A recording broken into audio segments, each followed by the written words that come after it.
This material is intended for adult audiences. Viewer discretion is advised. Welcome back, adventurers. You're listening to Tipsy Geeks Unite, where fandoms collide and drinks are always flowing. I'm Miss Kate. And I'm TabiiKat. Together, we're diving into the worlds of anime, games, streaming sagas, and all things geeky, with a boozy twist. So grab your potion, power-ups, and let's get nerdy. Cheers to Season 3. Let's roll. Oh, Tabby, it's time for another Silent Hill episode. Yes, I'm excited to talk about it. Yeah. You just beat it too. Yes. So it's fresh. So it is fresh, and it's like not just fresh in my mind, but it's also fresh in the community or the Silent Hill community. So I'm getting like all these different interpretations and analyses, and leave it to obviously Silent Hill devs never like explain anything outside of games to fans. So it's just like they drop the game and then it's just like, okay, fans, have at it. Just like just tear each other apart trying to explain the whole entire story to everybody. Nice. Yeah. Yep. All right. I'm excited for this one because I have been waiting to talk about this because I have my own takes on it. I will not be playing it, just so everyone. I thought about playing it, and then I decided after watching playthroughs that I'm not, which is shockingly not shocking. Anyways, before we start, what are you sipping on, Tabby? So I was thinking about like a themed drink.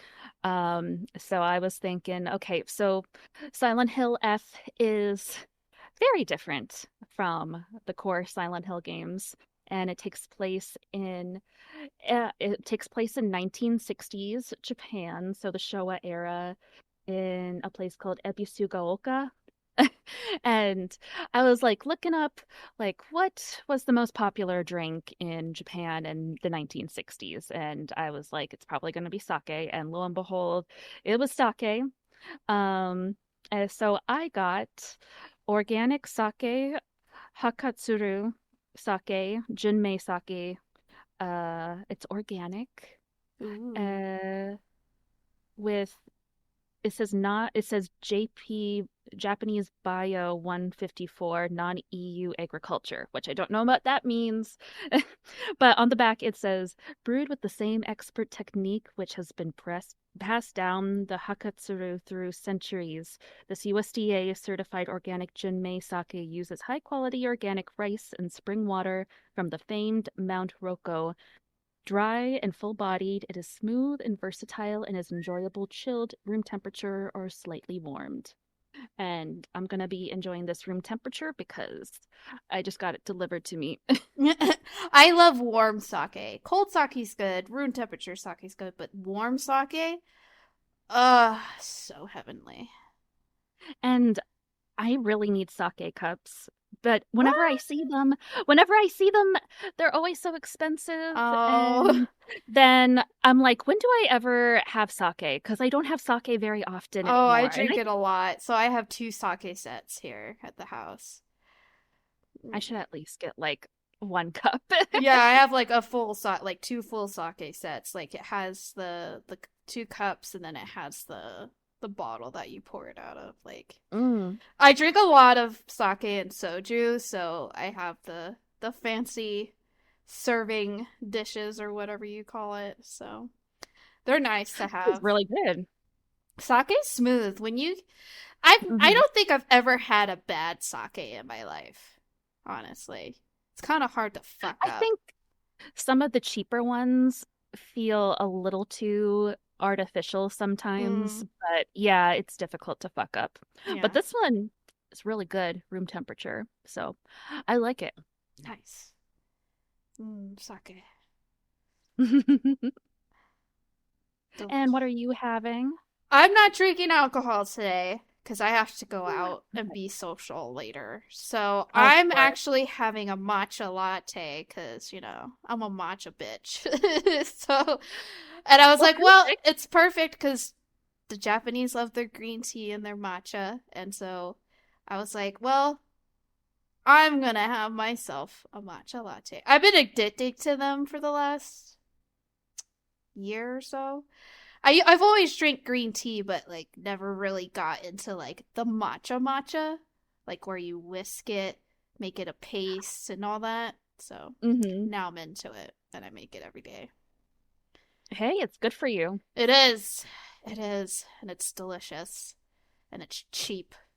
Has all those cheap. I wouldn't know. I wouldn't say matcha's cheap.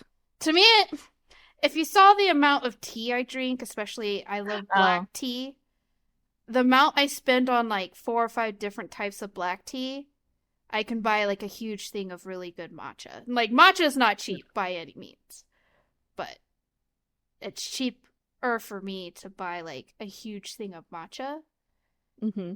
So Get all those antioxidants. I know now that I'm getting old, it's like my body's like, thank you. And I'm like, you're welcome. I got you. I don't want to die in pain.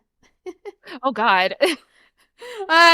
We were talking, I was talking to my sister and some friends about like getting old and like, because we have some friends who are like in their like mid 20s and they're like, oh, I'm fucking hungover. And I'm like, I cannot fathom being hungover. Like, it terrifies me at my age because it's painful. It is.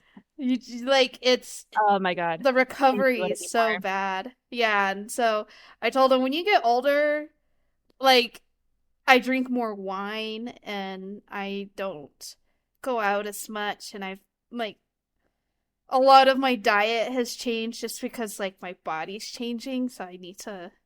I told him, like, getting old's nice, but it's also terrifying. And I With don't. changing feminine bodies. Right? So, yeah, I'm a matcha bitch. I fucking love it. People give me grief like, "Oh my god, you're so basic." I'm like, "What's wrong with What? matcha?" Well, Much is I don't basic. I don't understand the hatred from like coffee drinkers about matcha. Like What is I don't get it. Like my aunt's like, "You're is there drinking." grief? She's like, "You're drinking grass." And I'm like, What? "What? It's not It's tea. what the fuck? It's not grass." It's And people think it hot tastes leaf they're juice. like, "It tastes like grass." And I'm like, "No, it does not." Does Mm-mm. not taste like grass. Like wheatgrass shots taste like grass, but not matcha. Yeah, not matcha. Oh, people fucking be different, but here we are. I drink tea. I'm not a coffee drinker. I will dabble in coffee very fucking rarely, like 3 or 4 times a year. That's as often as I'll drink coffee Mm-hmm. because I don't like the way it tastes. It smells. It Yeah. depends on what it is. I don't really care for the smell of coffee. I'm not like smell it like, oh, coffee. I'm just like it smells like burnt shit to me, but neither here nor there. But like I'll drink coffee very like rarely. I just don't. I'm not also. I'm not very good with caffeine. I'm like a child with caffeine and sugar. If I have a little bit, fucks me up. Mm. So, anyways, I'm the opposite, really, but I my had some barley sisters. tea last night. Mm-hmm. Now I'm like, it's getting colder. Time to have tea at night to settle down. Hell yeah. I'm so ready for the cold. I hope it I hope it like freezes here. I love when it's freezing. Does that happen there? Yeah. Yeah, it does. It happens. It doesn't get as cold as like right like I remember as a kid during this time of the year, it would already be in the 50s and 40s. But it's now it gets up to like gets down to the low 50s at night and during the day maybe up to like 73, 74, if that. So it's nice that it's cooler, but it's not getting as cold as it does. Because in the winter, it could get below zero, which I Okay. love. Yeah, we get all 4 seasons here for the most part, Hmm. but it might change and we might turn into Arizona and just be hot all the fucking time. I don't know. I don't know. We're at high Oh elevation God. though. Hopefully not. Oh, No, that's why I gotcha. yeah, we're a high sea level or whatever because we have like the majority of the Rocky Mountains goes through. New Mexico and Colorado, so I live Hmm. like sandwiched between mountains, basically. Huh. Mm-hmm, mm-hmm, Okay. mm-hmm. Do you But yeah. have watermelons? Yes.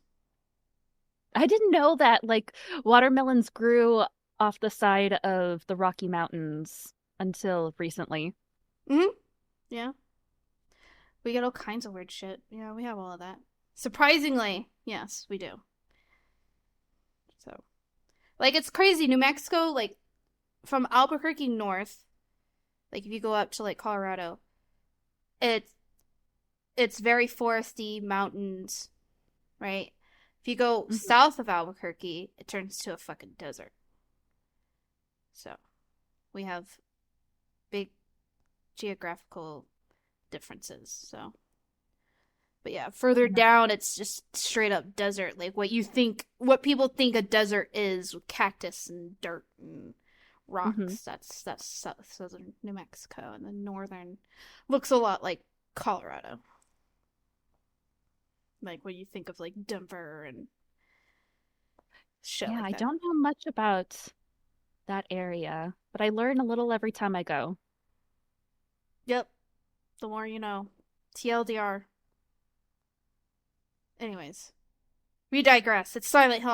I'm excited to talk about this because it is one of the few Silent Hills that I have a hot take that I haven't even played. Yes, and I will try not to say, but Silent Hill 2, but Silent Hill did this. I'll try not to be talking out my ass about Silent Hill 2 all the time. It's just because it's my favorite and I think it's one of the best stories Oh, and ever it's told. it's one of the best Silent Hills ever made by like Oh, it is the best. Well, that popularity is wise in the community, right?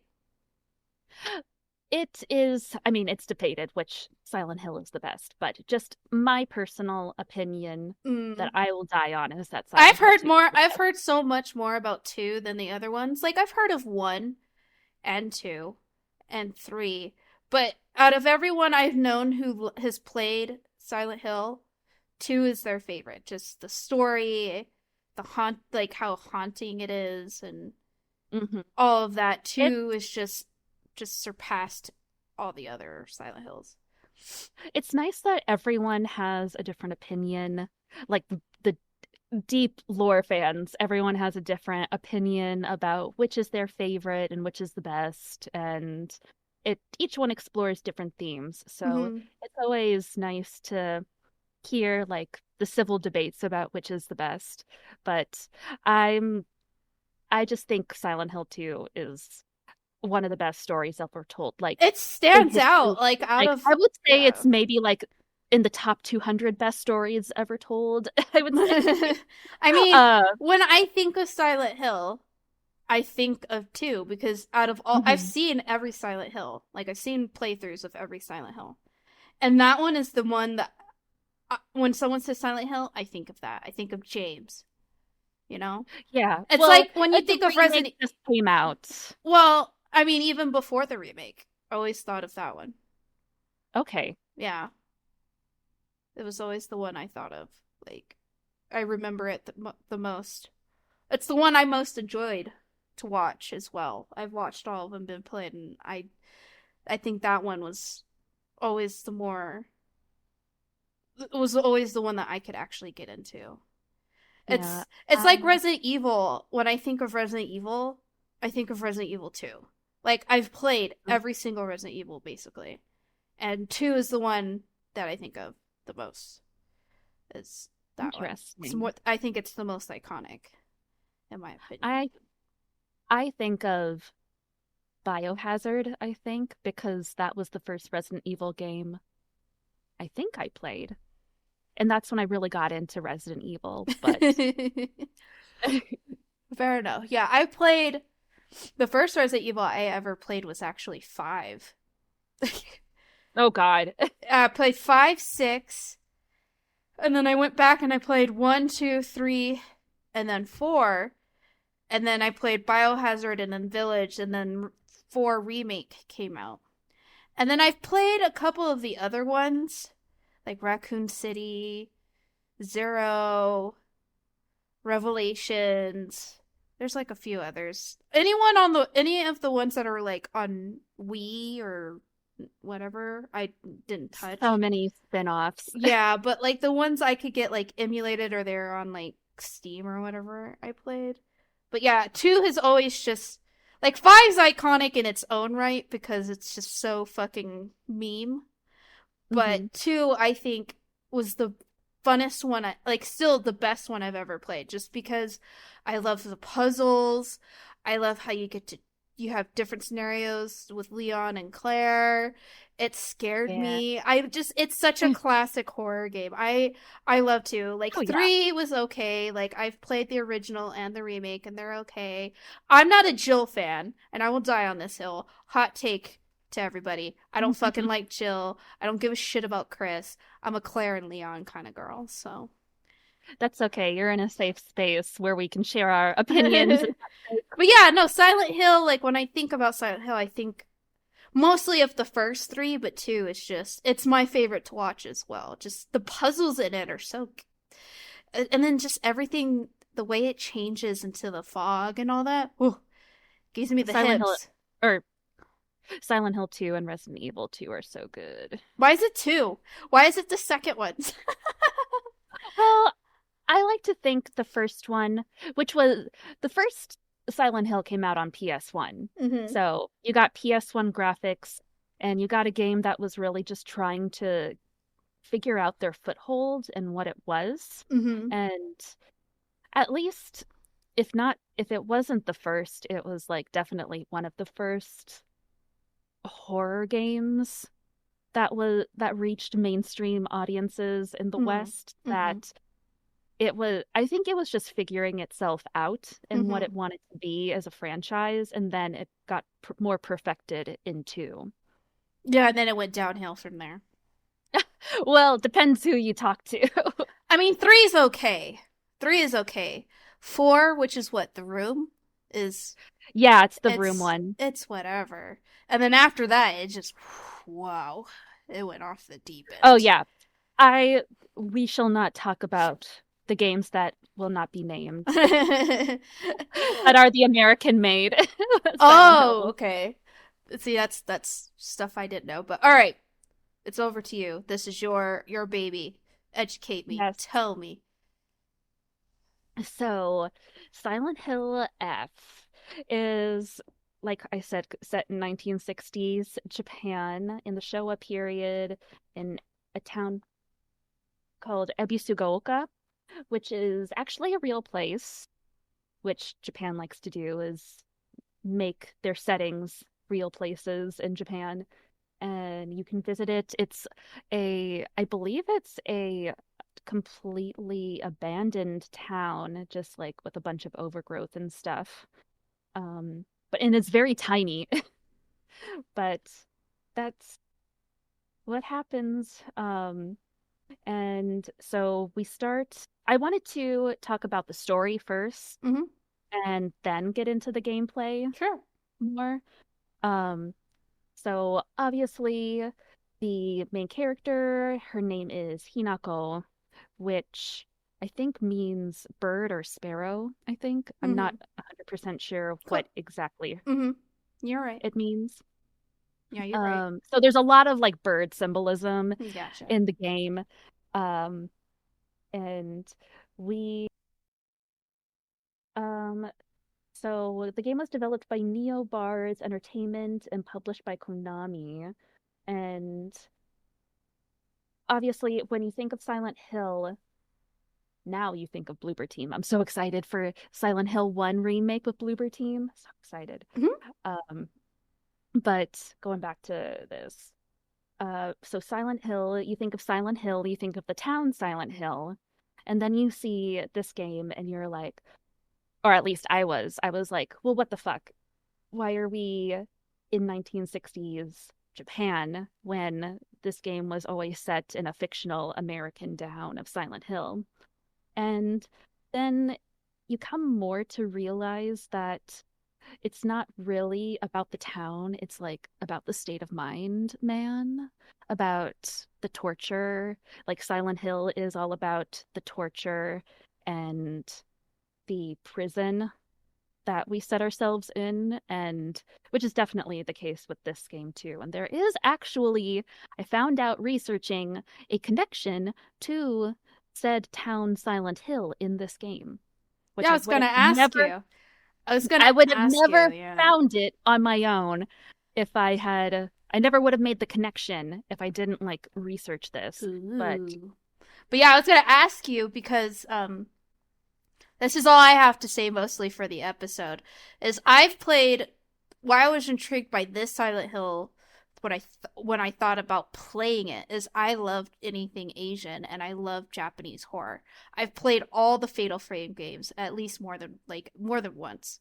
mhm. Um, and this when I watch people play it and watch you play this Silent Hill, it felt more of a action-packed Fatal Frame than a Silent Hill, but I'm not going to get into that, but the story itself, it made me think of Fatal Frame because in Fatal Frame the games are based off calamities with like deities and rituals and stuff, and there's a Okay, so yeah. you know the back. Okay, Yes, you I kind of know know. the Yeah, backstory. so this reminded this that's why I'm actually shocked that you said this has a relationship with the town of Silent Hill, because to me this just felt like it was Fatal Frame and there was a calamity.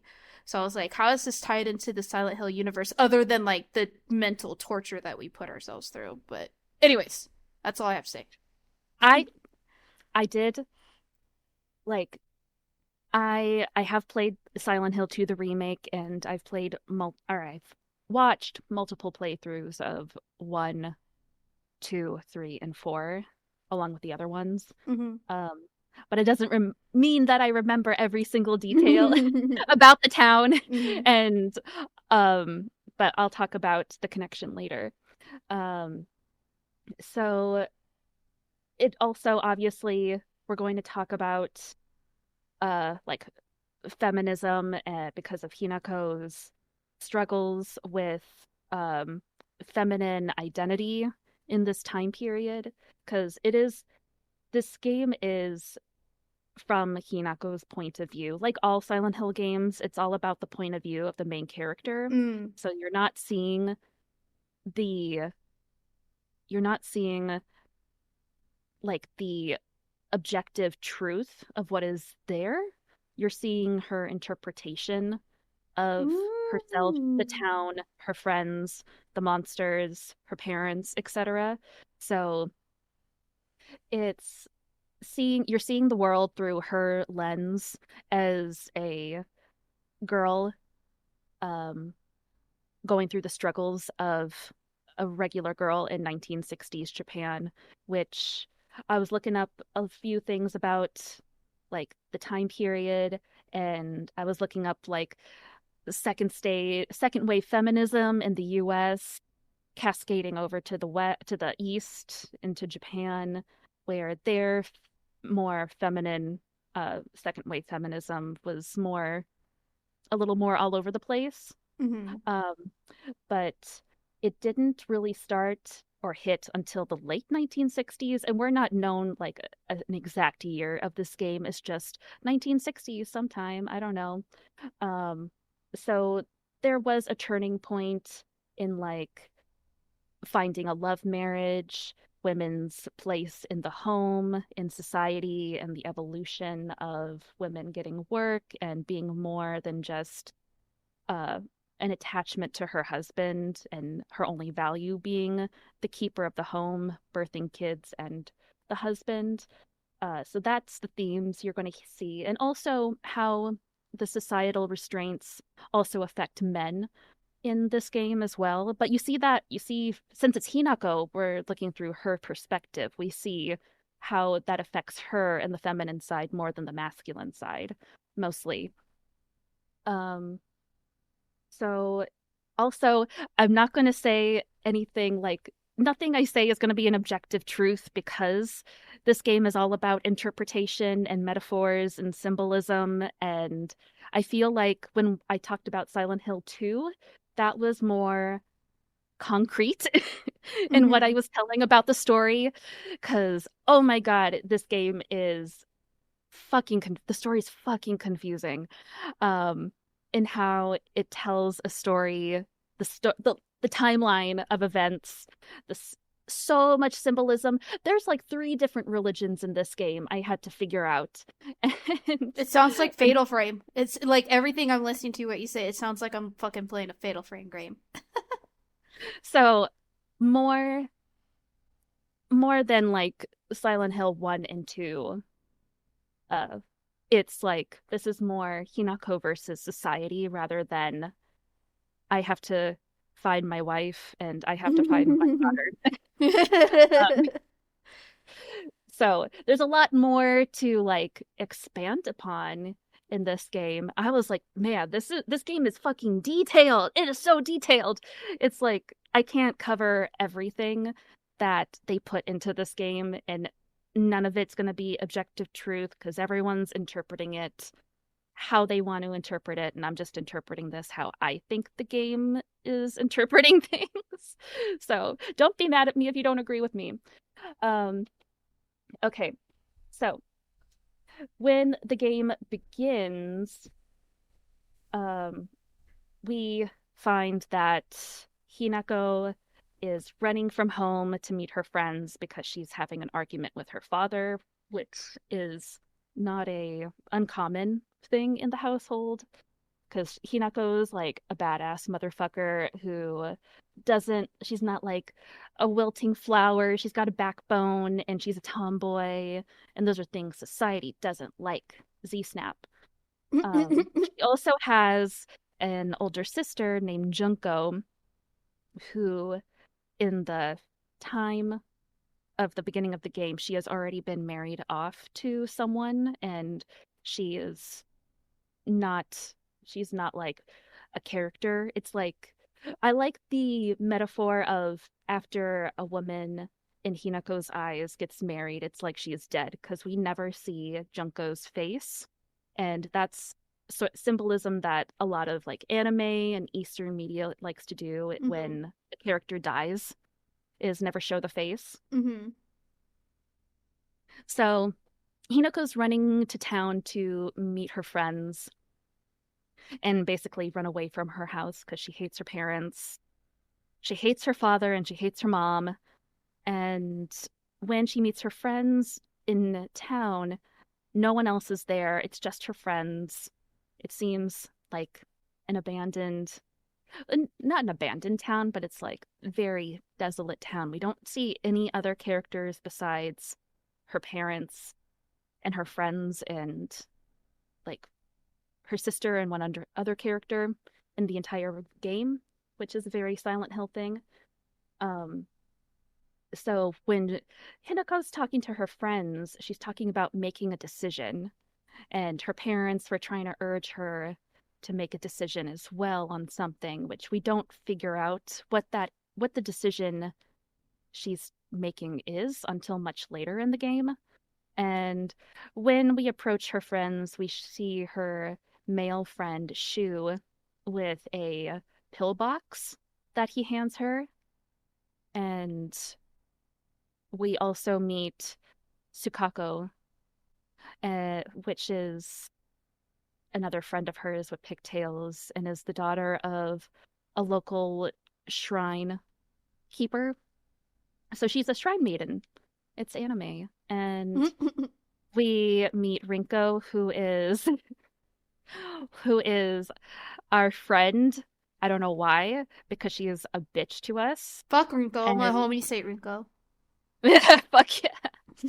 It's like I'm just gonna say now, there are objectively worse characters that do pretty much, I would say, personally, I think, worse things than Rinko, but Rinko is just an easy character to hate because it's very uncomplicated, I think, her hate for us because she is just infatuated with Shu, and Shu doesn't really care about her, like doesn't have good chemistry with her as he does with us because we're a tomboy, he's a boy.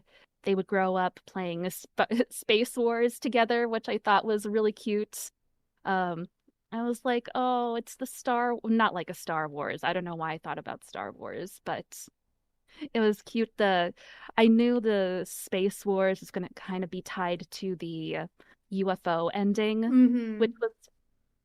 which every Silent Hill game has, like the comedic UFO ending. And I'll say now they don't do the dog ending in this game, which I was like, oh, why not have a little cute dog in this game? But whatever.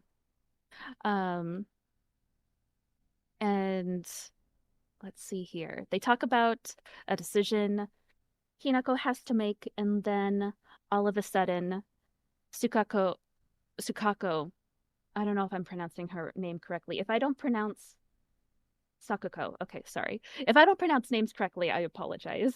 Um, Sakuko, she calls us traitor, which we'll learn why later, but she calls us traitor again, and then she immediately erupts into a million red vines and spider lilies, which are the red, like, pretty flowers They're my that you favorite see in this flower. game.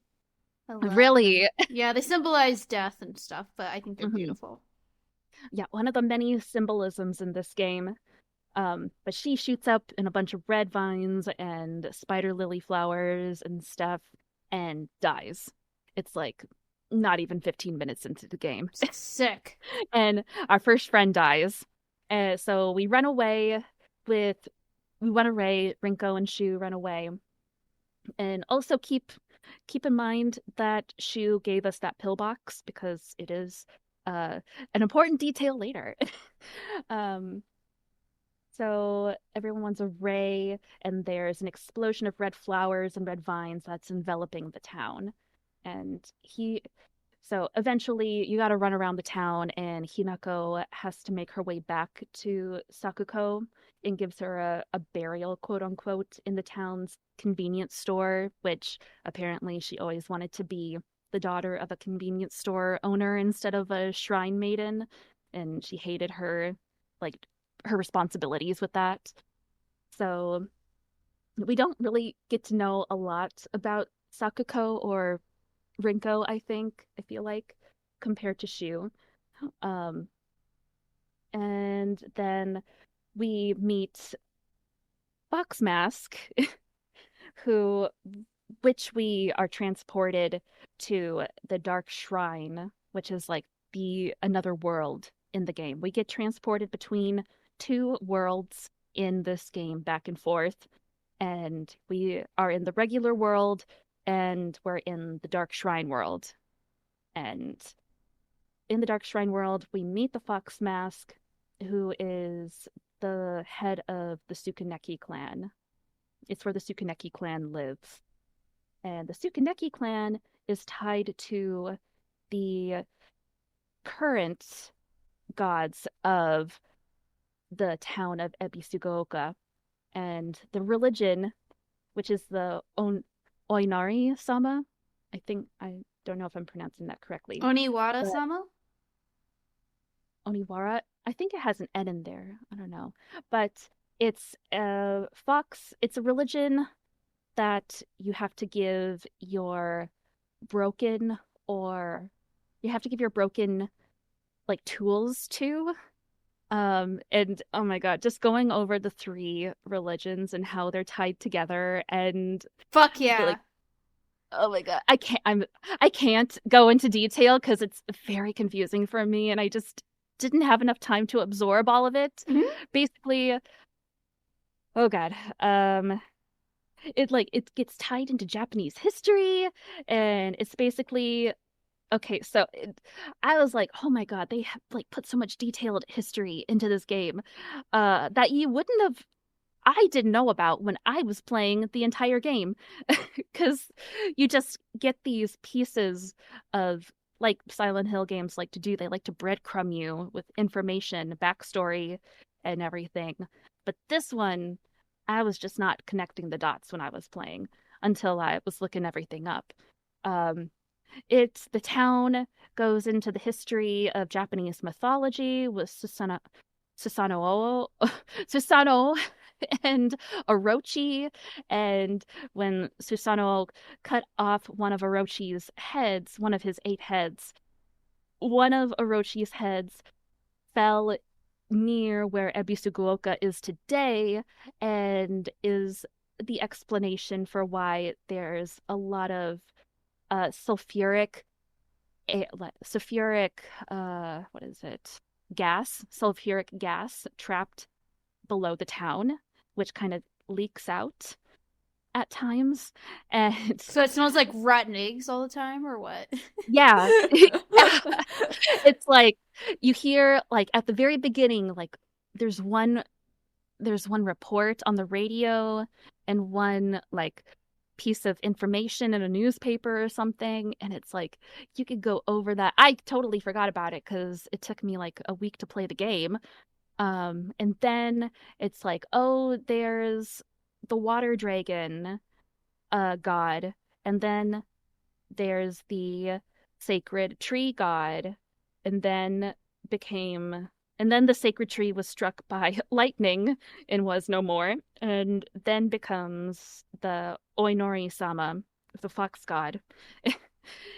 So it's like a bunch of stuff, and I'm not getting into like the details about it. And that's how the Tsukuneki clan is connected to the god somehow. I don't know. It's So just it's I'm typical sorry. Japanese folklore and history. I mean, yeah, that's awesome that they included that there's that detail. That's really cool. And in the game, there's also a But wait, sacred there's sword. more. But wait, there's more. There's a sacred sword in the game also that you can find that is linked to the Meiji era. It's linked to this 1100s when Okay. the two clans of Japan were clashing. And I'm not even going to go into that because I never even found the sacred sword in my game. I think that's a new game plus. It might be. I remember I was watching you play it and you were talking about it, and then I was watching someone else play it and they were on New Game Plus and they're like, I think you can only get this on New Game Plus. And I was like, oh.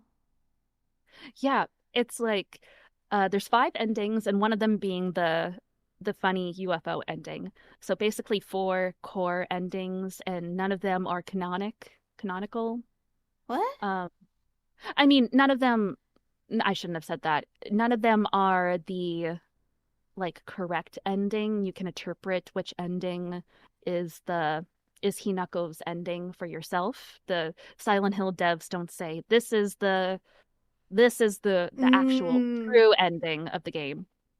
Um, but there's endings that are like nicer than others, yeah. and Yeah. not I know happy the endings. endings. Yeah, I know the endings. So I get it's I like that they did that because it's based on how you view what you view through Hinako's view, if that makes Hmm. sense. I don't know. Is my English Englishing? Yeah. But no, yeah, no, I follow you. I follow. I get what you're putting down. So Hinako meets Fox Mask guy, Bay. and he's super hot, I guess, whatever. And he wears a fox mask. Shocker. Uh, oh my God.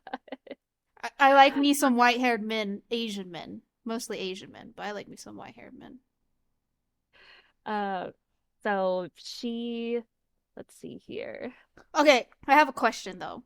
You Yeah. say that Mhm. they go in between two worlds. So wouldn't it be three? Because don't you have the real world, then the Silent Hill world, and then the Shrine world?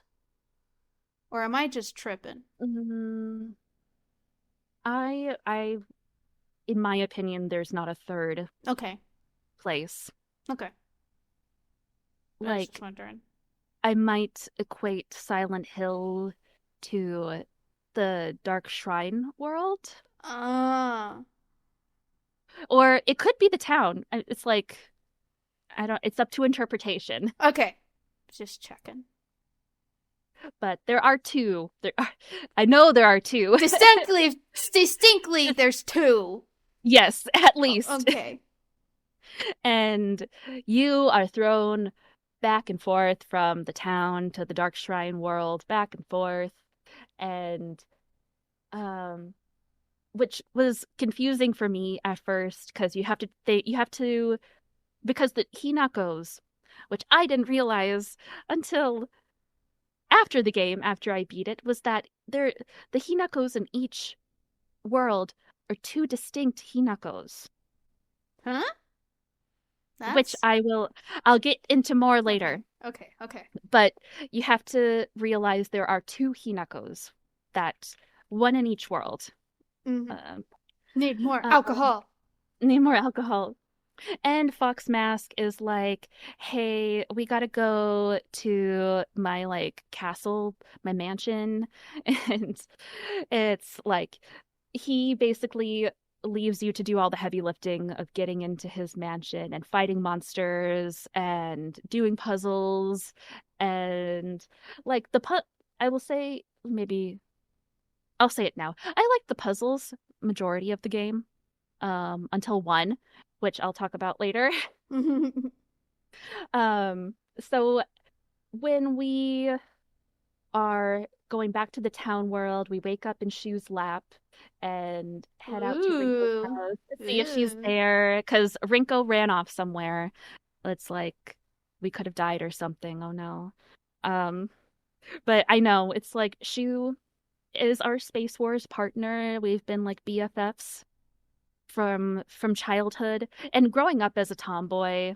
I get it, and I maybe it's like there's a lot of themes I, as a white Western woman, would not understand or not it wouldn't speak to me as much like as someone from Japan or other parts of Asia. Um, but overall take on the feminine experience does resonate with me, but there are things we'll talk about which I feel like the game wasn't made for me, which is totally fine. And I was like reading comments about other people experiencing the game as like an East Asian or Southeast Asian uh woman or feminine presenting person playing this game, and it definitely they felt represented and it represented and resonated with them, which I loved to hear because the themes from the 1960s are still resonating even today Hmm. around the world. But what was I going with this? um, so I do like the themes of Hinako being a tomboy. She has a male friend, and it kind of has ostracized her from other girls playing with other girls and growing up differently in the town, and people kind of look at her differently. She's on the track team in high school, and she likes to get dirty and exercise and stuff, and she's not interested in boys. She's not interested in Shu like that. They're just like best friends forever, and they call each other partner. And I love that. Love that until I didn't love that later on. Um, but we go to Rinko's house, and the town is full of enemies now. I love the different enemies in the game. Very creepy. um, I wouldn't say scary, but very creepy. We have scarecrow enemies. We have one enemy called the Kashimashi, which is probably the most common enemy in the game. And it's definitely the devs call it a Kashimashi, and Kashimashi, the meaning is called noisy, boisterous, or clamorous, and it's usually given to a gaggle of women talking to each other. They're called Mm. Kashimashi. The symbolism. The symbolizing. So we find Rinko in her house, and when we're there, we're like, they're like, hey, we can see the bridge. It's destroyed. We can't leave the town. Very Silent Hill of them. It's like, so what do we do now? And they decide to go to the middle school because I forget why. And Rinko and Hinako are like, we'll go downstairs and get some medicine for our journey there because there's monsters everywhere. And when Hinako and Rinko, Hinako's in front of Rinko going down the stairs. And the whole time, Rinko is insanely jealous of Hinako, of us, for being friends with Shu and having this relationship. We get to be close to Shu and have this buddy buddy like close relationship that she wished she had with Shu, but on a romantic level because she's completely infatuated with him. And oh, one thing I forgot to say is we used to have this creepy doll when we were a child, and we kind of gave up this doll as we aged and matured. And the doll will pop up in different parts of the game that only Hinako can see, and it will appear next to like scrawled writing on walls and floors and stuff.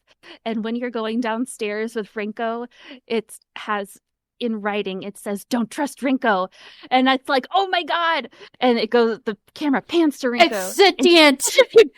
She pushes you down the stairs and suplexes you. She just pushes you down the stairs. And that was the part of the game. Like, this bitch tried to kill us. And I've said this on stream. And I think Rinko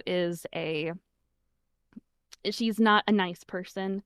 And she's She's a fucking piece of shit. I'll say it. Yeah. I try not to be too harsh. Reminds me. Like the stuff with Rinko and like the shit that I saw that you were going through, like all the stuff against Hinako and like everyone hated Hinako because Shu. It was apparent that that they were close and like girls were jealous of her. I went through the same shit because I was a tomboy growing up and I hung out with the boys. And the girls who liked the boys were like, they're always with Kate. I mean, I still get it now. I hang out with the boys all the time, and there's still females that are like, yeah, oh my God. I'm like, get the fuck over it, bro. But I was bullied severely in like middle school and high school for it. I was bullied and like beaten the shit out of because of girls' jealousy for me being a tomboy. So for me, like when I see Rinko, I'm like, I would push her ass down the stairs. She fucking did that shit to me. No, she's yeah. So the jealousy of girls and being different. Yeah, I loathed Rinko, but it's because of my own trauma.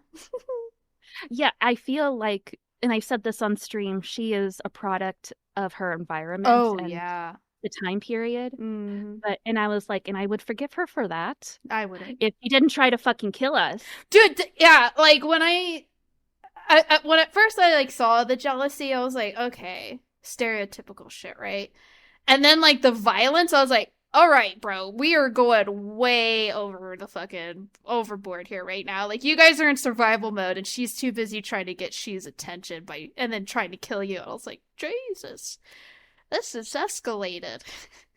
Yeah, and I think it's because her hatred for us is so straightforward. She's an easy punching bag and target in the fandom compared to some of the other characters, which I think are objectively worse than her. But it is fun to hate on her. But I think it also is interesting to see everyone just automatically hate Rinko more than other horrible characters in the game, even though I think other characters are worse, but that's just my opinion. So as soon as we get pushed down the stairs, we get transported back to the dark, what was it? Wait, where are my notes? Oh no.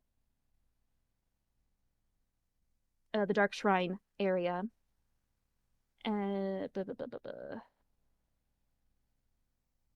Let's see. In the next Dark Shrine area, we finally get like a Silent Hill boss fight where one of our friends in a monster form comes and fights us, and it's Sakako as a shrine maiden. But I do like the design of her. She's like centipede-esque, and her mouth is like all agape with these centipede legs and stuff. And she has the little like flail that Shrine Maidens have. I like that. And I thought the fight was pretty easy, but I've heard other people say it was really hard. We also You're just let's goated, Tabby. You're just goated. You've played so much I Elden guess Ring. so. You've played so much Elden Ring lately that you're I just know. goated. I was also so I will say that I was playing on story mode instead of hard mode because there's only two difficulties, and I'll get into my opinion on that later. Um, but the other people I was talking to, they were playing on hard, so Mm. don't take that into account. Um, let's see. Then after that, the fox mask takes us to a water basin near the castle, and we do a cleansing ritual where for the fox mask, it's just normal water, and they do this all very slowly, cinematically, like what's going to happen. It's a horror game, like something's going to happen. And a lot of stuff in this game are very grotesque. I wouldn't say the game is as scary as some other Silent Hill games. It's very creepy, but there are a lot of grotesque moments, which, like, more grotesque than a lot of Silent Hill stuff, maybe I would say. Um, but when the ritual, the cleansing ritual turns to Hinako, then the water turns into lava, and you have to like splash the water on your palms and your arms and your back and stuff and wipe off. And then Hinako sees that, and it doesn't deter her from doing the ritual, and it's the lava's burning her as we transfer back to the town world. So you'll see a sort of routine of rituals that Hinako in the dark realm will be going through with the fox mask, and she'll just be enduring all this shit for the rest of the game. Um, so Hinako wakes up at the bottom of the stairs because we almost died. And Rinko tells Shu that uh, when we're going to the middle school, that Hinako is dead and living a better life in another world. And we just Wow. overhear this and we're like, Wow. what the fuck? And I was really confused by this, but now I understand later on what this means. Um, but I was like, is this a game where we were like dead all along? But obviously, Shu was talking to us and calling us partner earlier. Like all of our friends were talking to us. So I was like, it's not like we haven't interacted with people. Like, what's going on? Everyone goes to the middle school, which I really liked the middle school level and the one before when we're going to Rinko's house where it's the scarecrows out in uh like just the farm area with the puzzles. I liked that. In the middle school, all like the enemies will come and go. There's more scarecrows that come to the middle school, and it's very creepy. I think that part's very well done and it's fun. um Japanese in schools are just creepy in general. Like every Japanese horror film or game I've played, like you always end up in some type of school, and it's just like, yeah, fuck this. and it's 1960s, so it's an old school Double in the fuck country. that. Double, It's triple fuck very that. old and creepy looking. Oh, yeah. So basically, when we're in the middle school, I'm sorry I'm doing a lot of ums and uhs because it's difficult to remember the entire story because there's just a lot of key points going to different places. And then we have two worlds on top of that. Um, so the whole time we're in the middle school, it's just like Rinko and Shu just in a room talking to each other, and Rinko trying to like get Shu to her side with her feminine wiles, and then Shu's just like, okay, I guess. Like, no one has a backbone here. So it's just us running around the middle school, and then once we get everything we need in the middle school, Rinko and Shu are like, hey, you should rest. You should But take a nap. isn't he shocked that she's alive even though like Rinko told her that she's dead?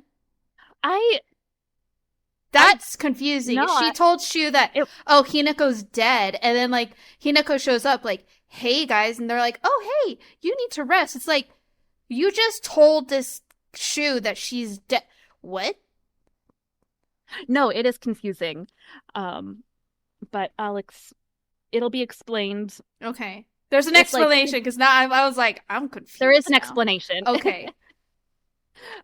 So when we're obviously resting, I was like, no, don't make me rest. I'm gonna go to the dark realm. In the dark shrine realm, Hinako awakes and finds a room where her friends are each imprisoned. So this is the start of getting into more the interior of the castle and getting to learn more about Hinako Hinako and her relationship with her friends and how they really feel about her. And it's like everybody is terrible. Basically, it's like welcome to Silent Hill game. Everyone's terrible. 99% of the time. And so each room we go to, we have to try and basically like how to describe it. Each of our friends is imprisoned in a different area and we have to complete puzzles for us to basically kill our friends one by one. Woo! That Yeah. all my friends are dead. Fuck, that's dark. Yeah. And first is Sakuko, and she hates the darkness. So she's caged in this room where we're turning off all the lights and then closing the door behind her. And she is actually, I didn't know this until just like a fun fact. I didn't know this until like a little bit ago, but there's a doctor's note in the game you can find that says that she's mildly autistic. And I was like, Whoa. are they really was autism a thing in 1960s Japan? I don't know, but maybe. Um, but it's like obviously it wouldn't be very understood back then in any country compared to today. Um, but she hates the darkness. She wanted to be our best friend forever and never leave us. And she keeps calling us a traitor. And it's like, why is she calling us a traitor? What did we do? Um, but she basically dies when we put all the lights away and she's screaming at us and we shut the door and she dies. And then the next one is Rinko, who is also in a cage, but she's atop a pool of lava.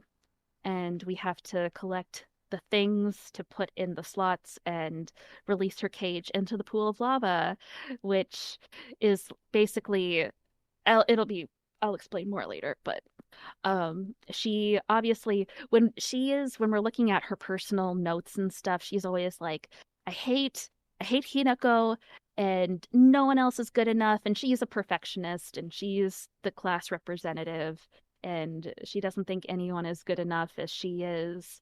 Very narcissistic Hmm. person, and it's like I only want Shu to look at me, blah blah blah.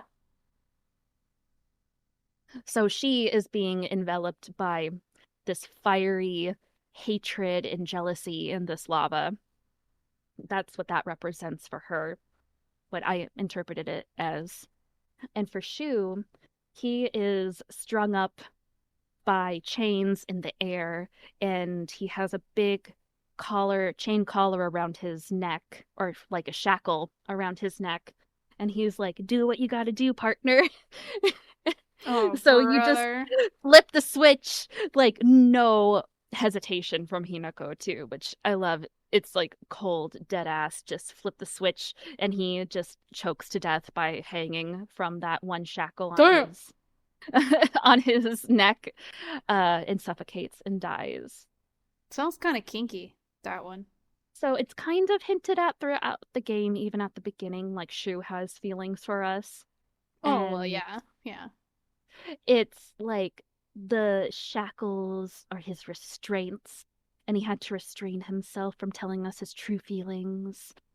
I guess Um, I didn't really understand that one very well. It makes sense. Like he was afraid to tell Hinako his feelings because he didn't want to ruin the friendship that they had. Yeah, She we would run totally. away. So it makes sense to me. Also kind of kinky saying that. And at the end, his fox mask, and he's like, "It must be hard to say goodbye to all your childhood friends, but it had to be done." And it's because so all of these per proverbial symbolic deaths are her saying goodbye to all of her friends and cutting off ties with them. Sounds like trials. Yeah, that makes sense. So when Sakuko says traitor, it means that she's cutting off ties with Sakuko, Mm. um, and leaving her behind in that dark room where she dies. Because that's like cutting off everything to Sakuko Do and they killing do they actually die? Like dead? Or is this like her her. That'll be draining? answered later. Okay, That'll okay. be answered later. Sounds good. Okay, just checking. I'm like, are they like dead? Or is this like her being like tormented in her brain? Like, what the fuck is going on? It's all very cerebral. Mm. Um, so then Hinako wakes up in the middle school at the desk where she dozed off, and Rinko and Shu are gone because fuck them, some friends. And so Hinako's like, I guess they're at Shu's house. Wow. It's, yeah, Okay. like Okay. Hinako really too trusting here. So Hinako goes to Shu's house in the real world, abandoned by Rinko and Shu. So going into Shu's family, um, Shu's family are a long line of pharmacists and doctors. And it's more, they kind of explain it as more holistic pharmacists compared to the scientific pharmacists you'll find in like a hospital and with the doctors there. But because this town is more rural and kind of cut off more from the other parts of Japan. And Japan in horror games loves to have like the little dinky town that's cut off from all contact. And it makes sense because Japan is like only 10% land is like inhabitable and not completely rocks and cliff formations. Very mountainous country. So I can see that, but I it's interesting they use that as well to kind of set the stage for the characters and how the whole history of the town works and stuff. Um, but Shu likes to give his classmates just like his own remedies. This boy is 15. So he Drugs. will literally will just give Homemade people drugs. Let's go. like literally homemade drugs from his family. Wow. And like how we saw Shu give Hinako pills or capsules, like a capsule pill box at the beginning.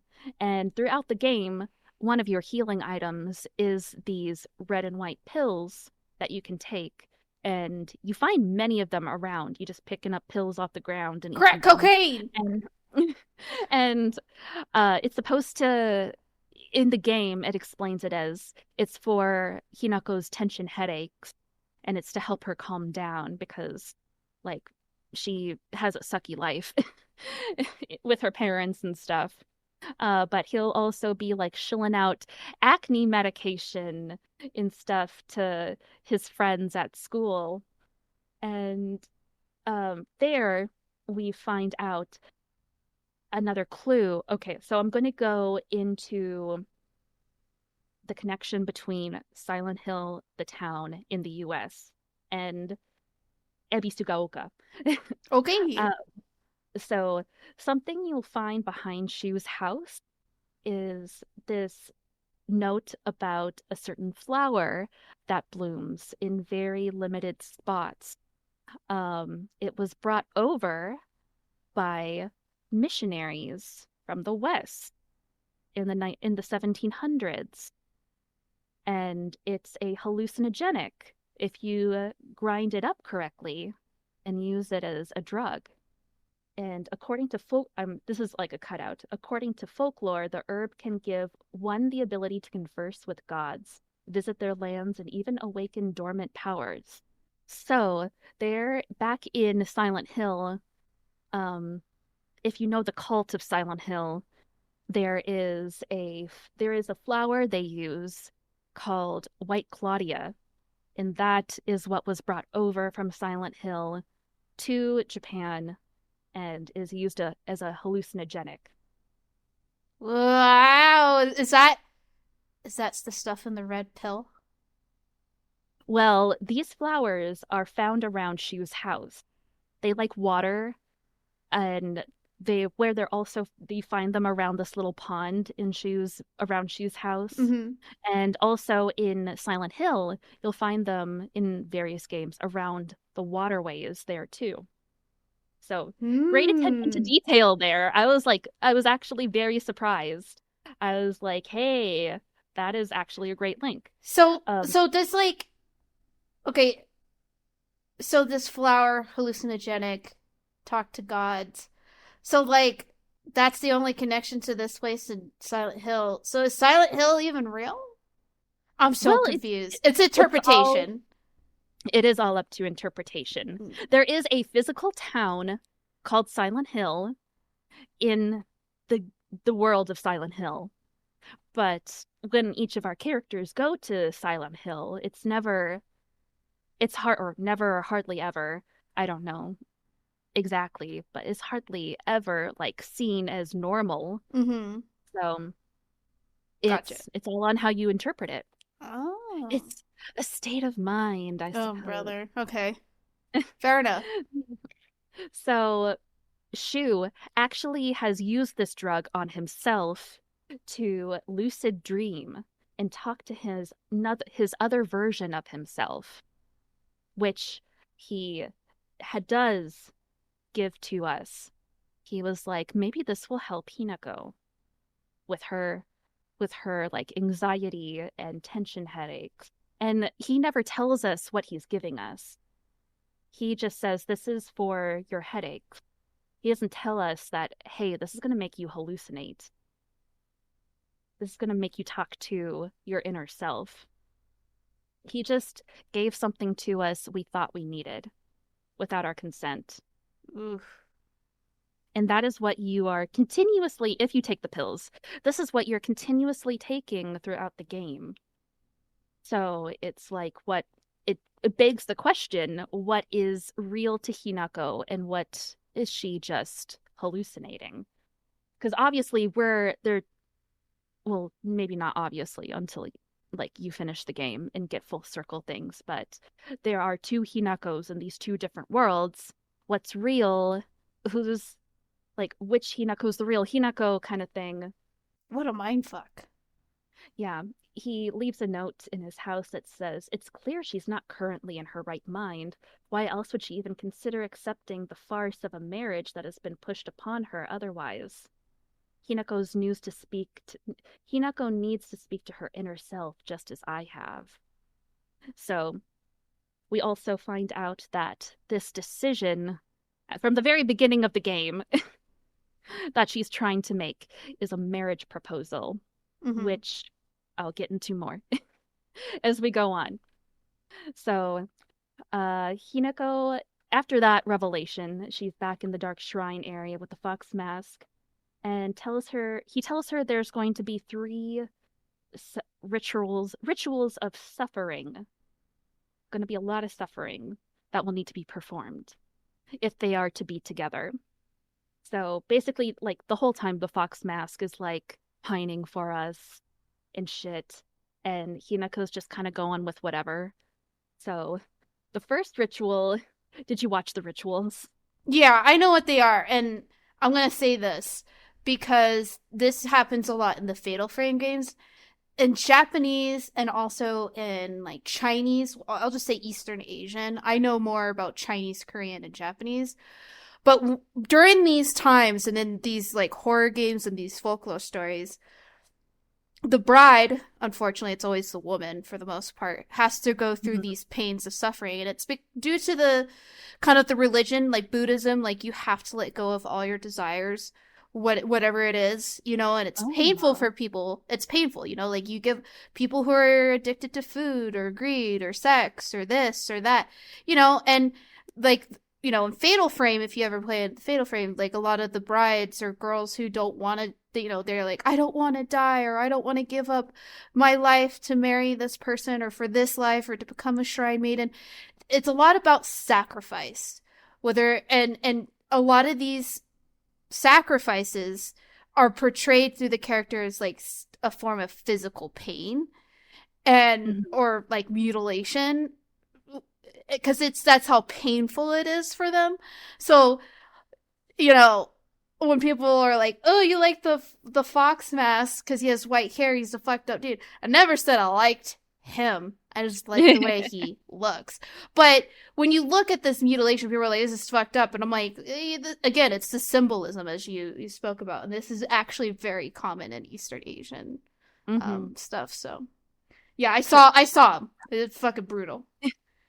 Um, so, like you said, like it's always the girl that is going to suffer a loss of something when marriage happens, and that's basically like until very recently, uh, all women were expected to do in their life was become become a bride, like uh, take care of the home, make babies.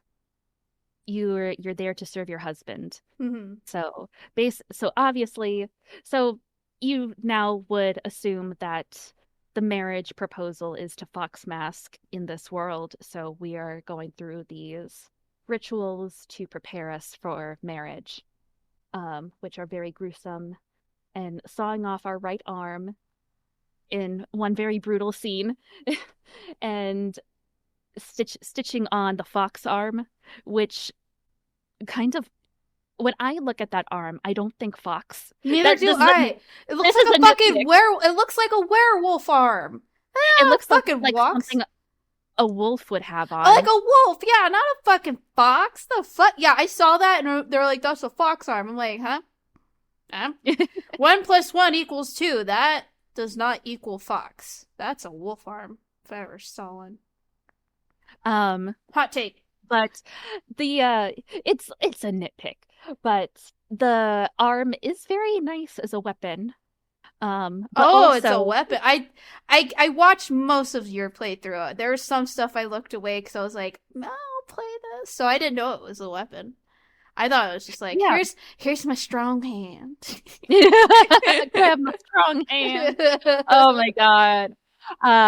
That so it is actually a nice weapon, which when I don't know, when I look at Hinako with that arm, I'm like, I'm playing a Silent Hill game. It just turned into Bloodborne, dude.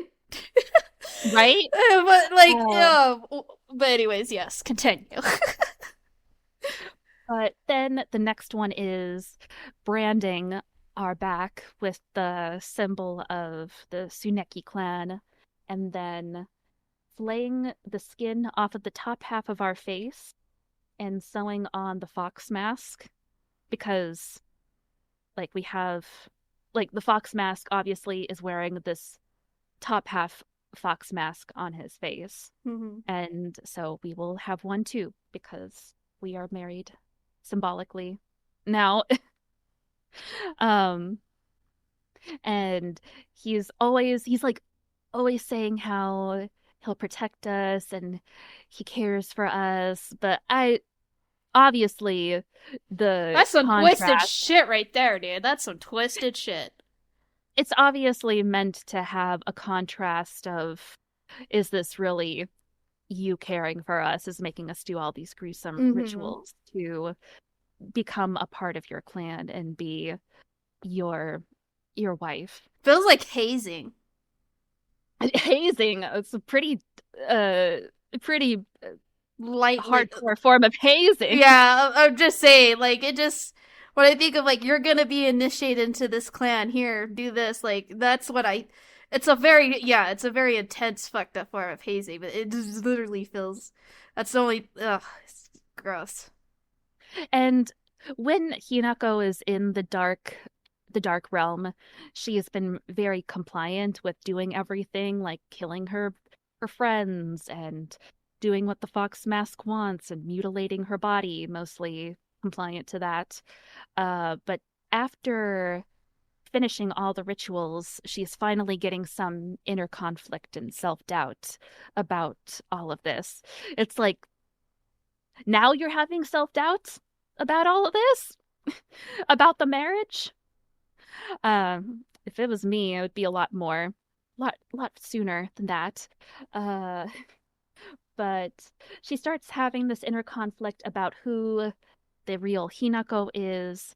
Is it is it Shimizu Hinako, who, if you look at her journal, she is symbolized as her young self. She sees it as her young identity, and just Hinako, which is the adult identity. So Shimizu Hinako and Hinako are two different people, two different identities. So Hinako is the one that's going to get married to the Fox Mask. Shimizu Hinako is the one in town that is trying to fight off all these monsters and trying to find her friends and like Hmm. get out of town and survive. Mm-hmm. And at the end of the rituals, the fox mask calls her my Hinako. And it's like, ew, no. Obviously, it's very on the nose. Like Shu calls us his Hinako and Fox Mask calls us his my Hinako, so Is Shu it and the Boss Mask the same person? Well, no, like they're not not. same person, but like okay, so they're completely different people. They are actually completely different characters in Okay, both worlds. okay, it's not like the Hinako thing. Okay, No, the Hinako thing's that's only Hinako. okay, it's only that one. Okay, okay, I'm trying to keep up here. No, I know it's very confusing.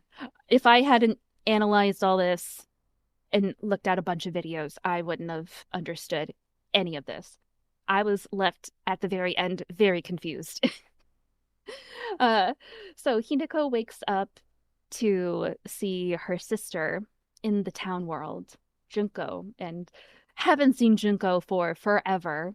And it's basically been surmised by the player that Junko has already married before us. She's our older sister and basically has been forgotten by her parents and the town because she's never mentioned by anybody. It's basically like she's died and isn't there anymore. And that's symbolizing how, when a woman would get married, she would move in with her husband's family and she would only see her family on special occasions. And until very recently, like this was still a thing. And depending on where you live in different parts of the world, it is kind of still a thing. Mm-hmm. Um, and very, I'm not talking like it's like a lot of this doesn't apply to the Western people that are playing this game, and I think it's difficult for some people to understand Mm-hmm. the setting. It's like you got to think about the setting and where this is and Mm-hmm. Hinako, and I think some people can't grasp that. So we meet Junko, and Junko basically tells us go to our house, go to the Shimizu house, go see your parents. And on the way there, we see a flashback. Like the whole town is like covered in red flowers and flesh, and it's gross and there's monsters everywhere. But there's a park that you walk up to, and it hasn't been affected by the monsters or the red stuff, and it's clean, it looks nice. And there you see a flashback of a fox fighting a boy called Kotoyuki, and little baby Hinako, who's like 5, is like, "Hey, this fox is cool. Like you don't have to be worried about it even though it bit you and there's a lot of blood everywhere." And basically, she calms Kotoyuki down and all the other kids there, and is basically the only sensible one. And the adults come and they're like, "Let's kill this thing. Let's beat the shit out of it until it dies." And it's like, the foxes are wild animals, Like, people. what the You fuck? Chill. also, Pipe it down, y'all. Chill. it's like, you worship these guys. Like, shouldn't you maybe not kill them? It's a symbol of the Tsuneki clan and it's the god you worship, whatever. And basically, Kotoyuki falls in love with Hinako that day when they're very little kids because she defended him from the fox and like calmed the situation down. And he is, you'll find out later, is the he's the illegitimate son of the Seneki clan. And there's a whole bunch of lore about the Seneki clan I'm not really going to go into because it's a lot of detail there too. But the head of the Seneki clan was a womanizer, got a little farming girl that was a servant pregnant, and basically she was sent away when he was going to get a real wife, and she had their illegitimate son, um, Kotoyuki. Then, actually, when many years pass by, there's a lot of unfortunate events that happen to the Tsukaneki family, and the heirs keep dying, and the wife of, or was it, I don't know if it was Kotoyuki's mother. No, it was the proper wife of the Tsukaneki leader, killed him because he was a womanizer. And then Kotoyuki's mom is like, "Hey, we get to go to the Tsukaneki household now because you're the basically the only heir left. Even though you're an illegitimate son, you still have their blood." So Kotoyuki is Fox Mask, plot twist, many years later.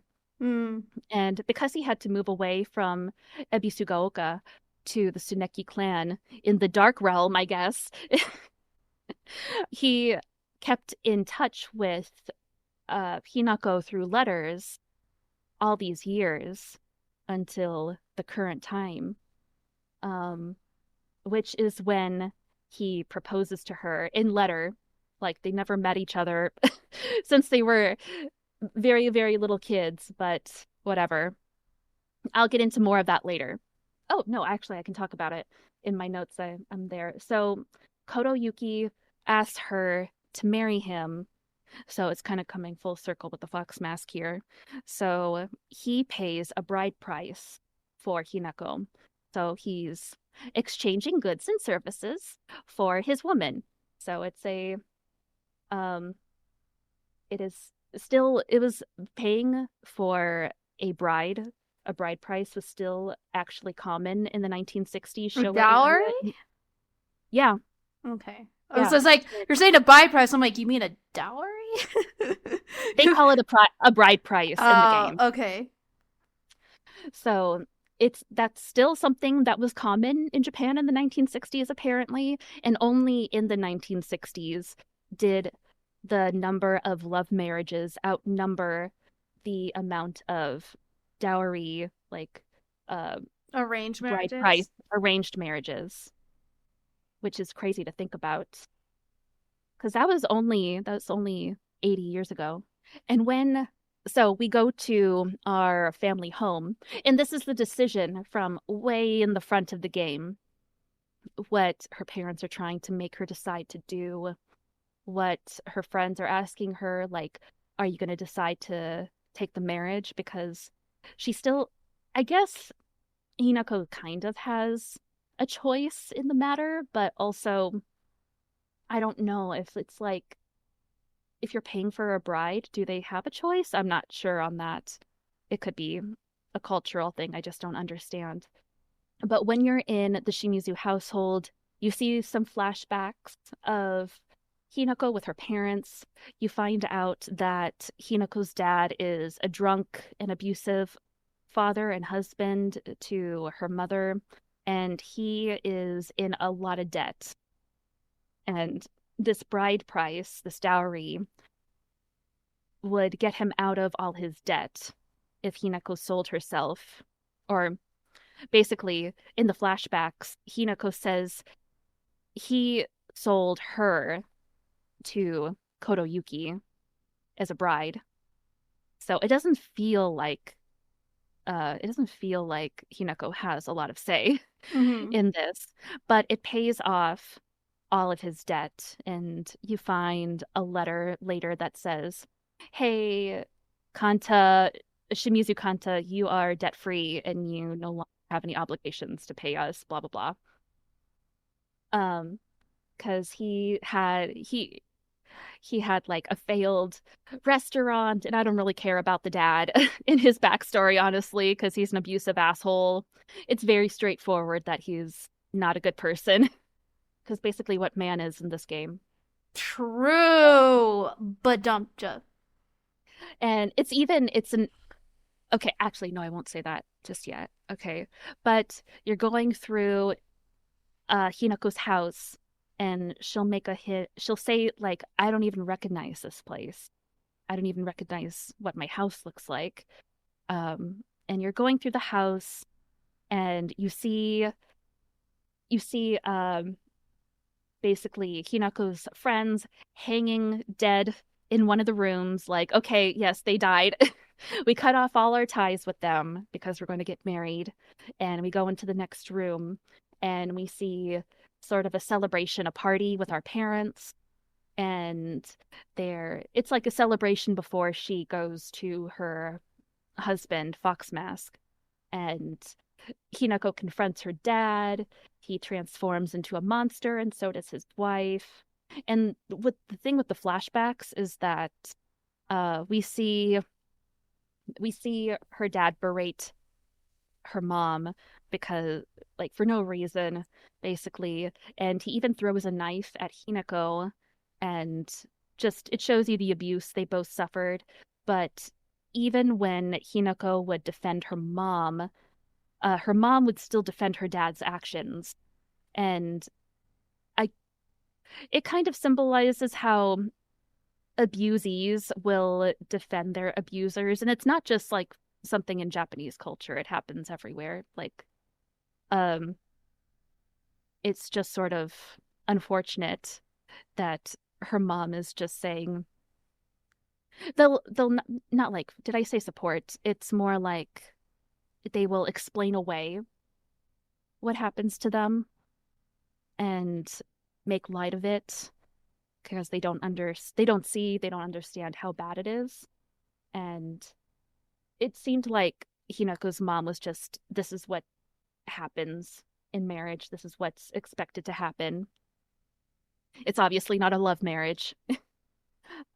So when they both transform, her dad transforms into this big monster with this big mouth, and you get paralyzed by this hot, stinky breath from the Ew. monster, like, because her dad drinks a lot. He's an alcoholic, and paralyzing her with his words. And when her mom transforms, she has a hole in her back, symbolizing that she's spineless. And she keeps saying how like she hates both her parents, she wants them both to die when she's in the house.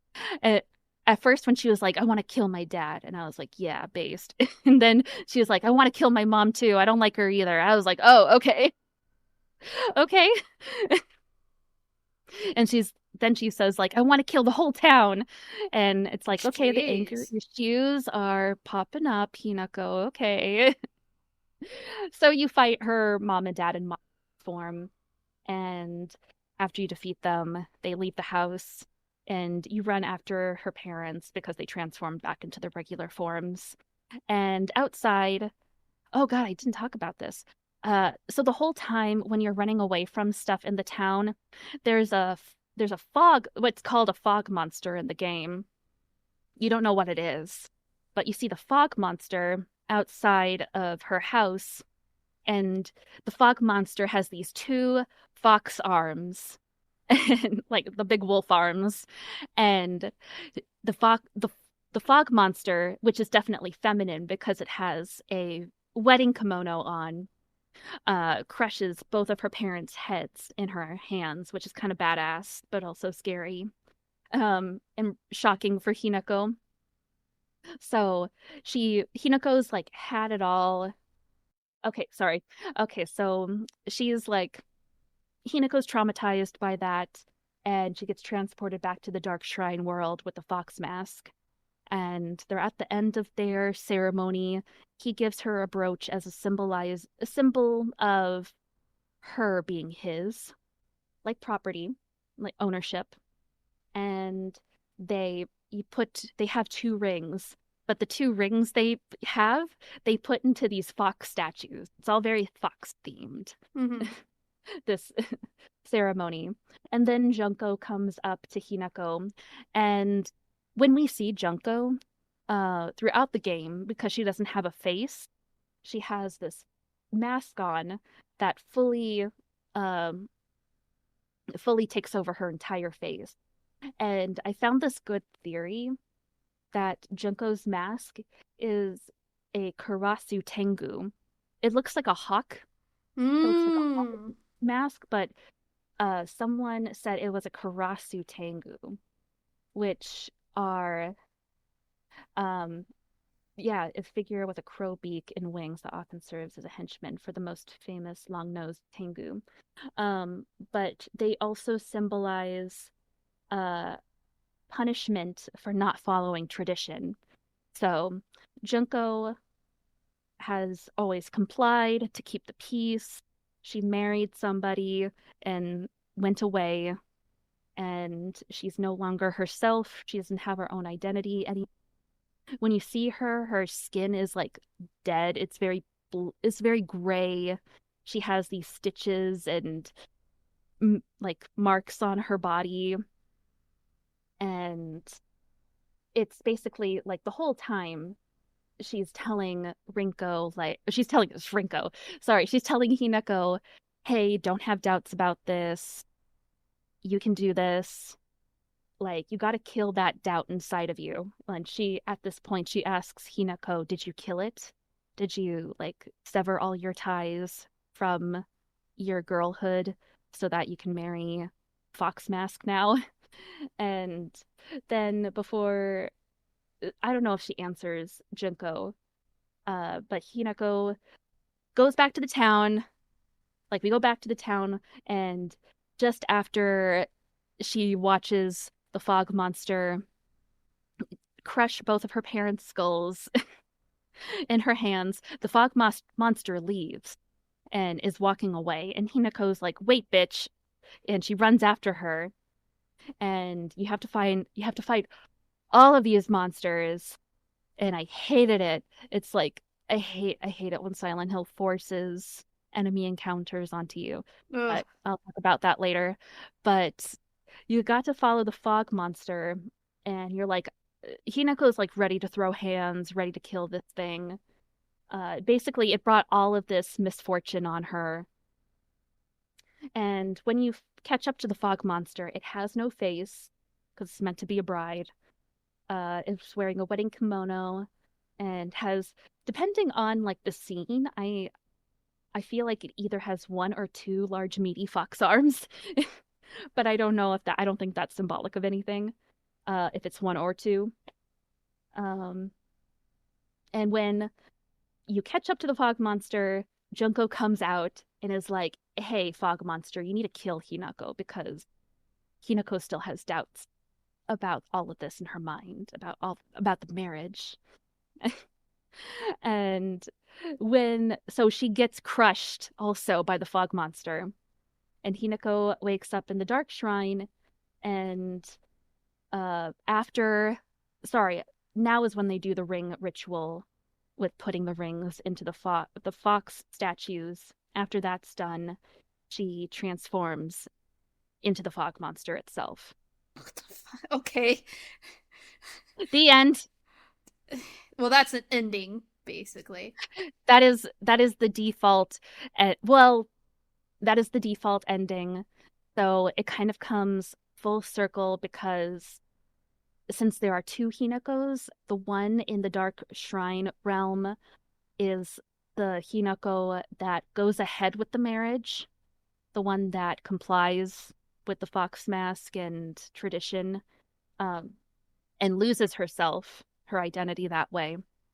And the one in town is the Hinako that wants to rebel and stay in her girlhood state and not want to marry, not want to go off and marry Fox Mask.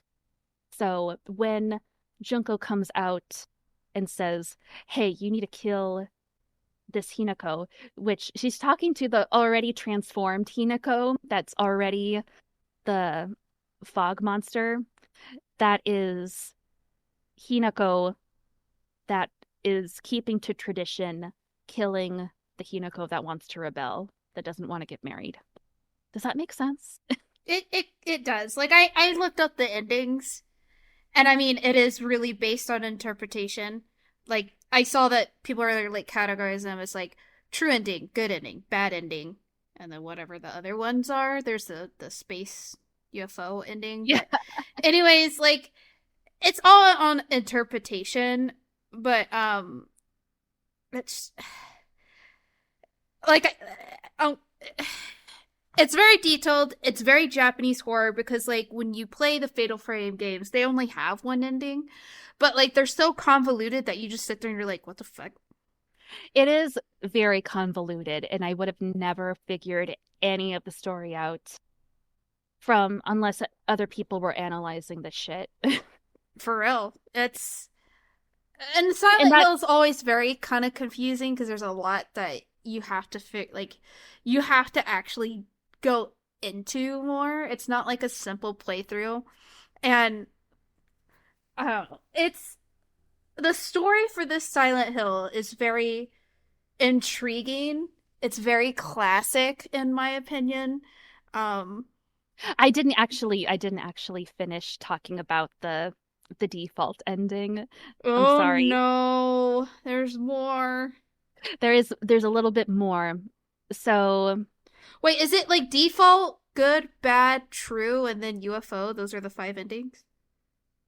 yeah, Okay. uh I just. so the default is the first ending that everybody gets from just completing the game the first time. And then Oh, so you there's three have to play other. it more to get the other endings. Yeah, because it's like you need to play this game 3 to 4 times to understand everything. Okay.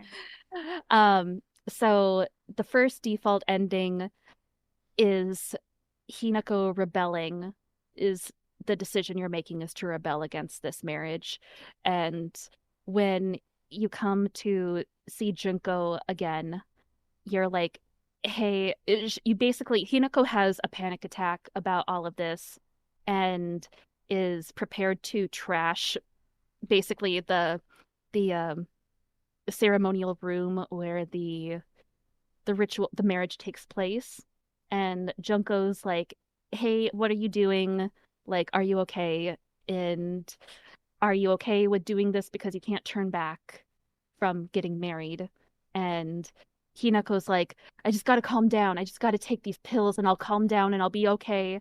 And she starts having, like, she goes into full psychosis because throughout the game, you're taking these pills to calm down. And Junko's like, what are you taking? You're taking way too many of those.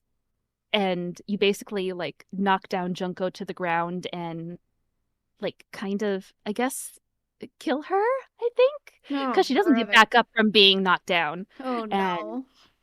Hinako's freaking the fuck out, and you got to make it out of the castle. You got to dodge all of these enemies, and basically you're trapped in like this hallucination psychosis as Hinako forever because of these stupid pills that Shu gave us without telling us what they were.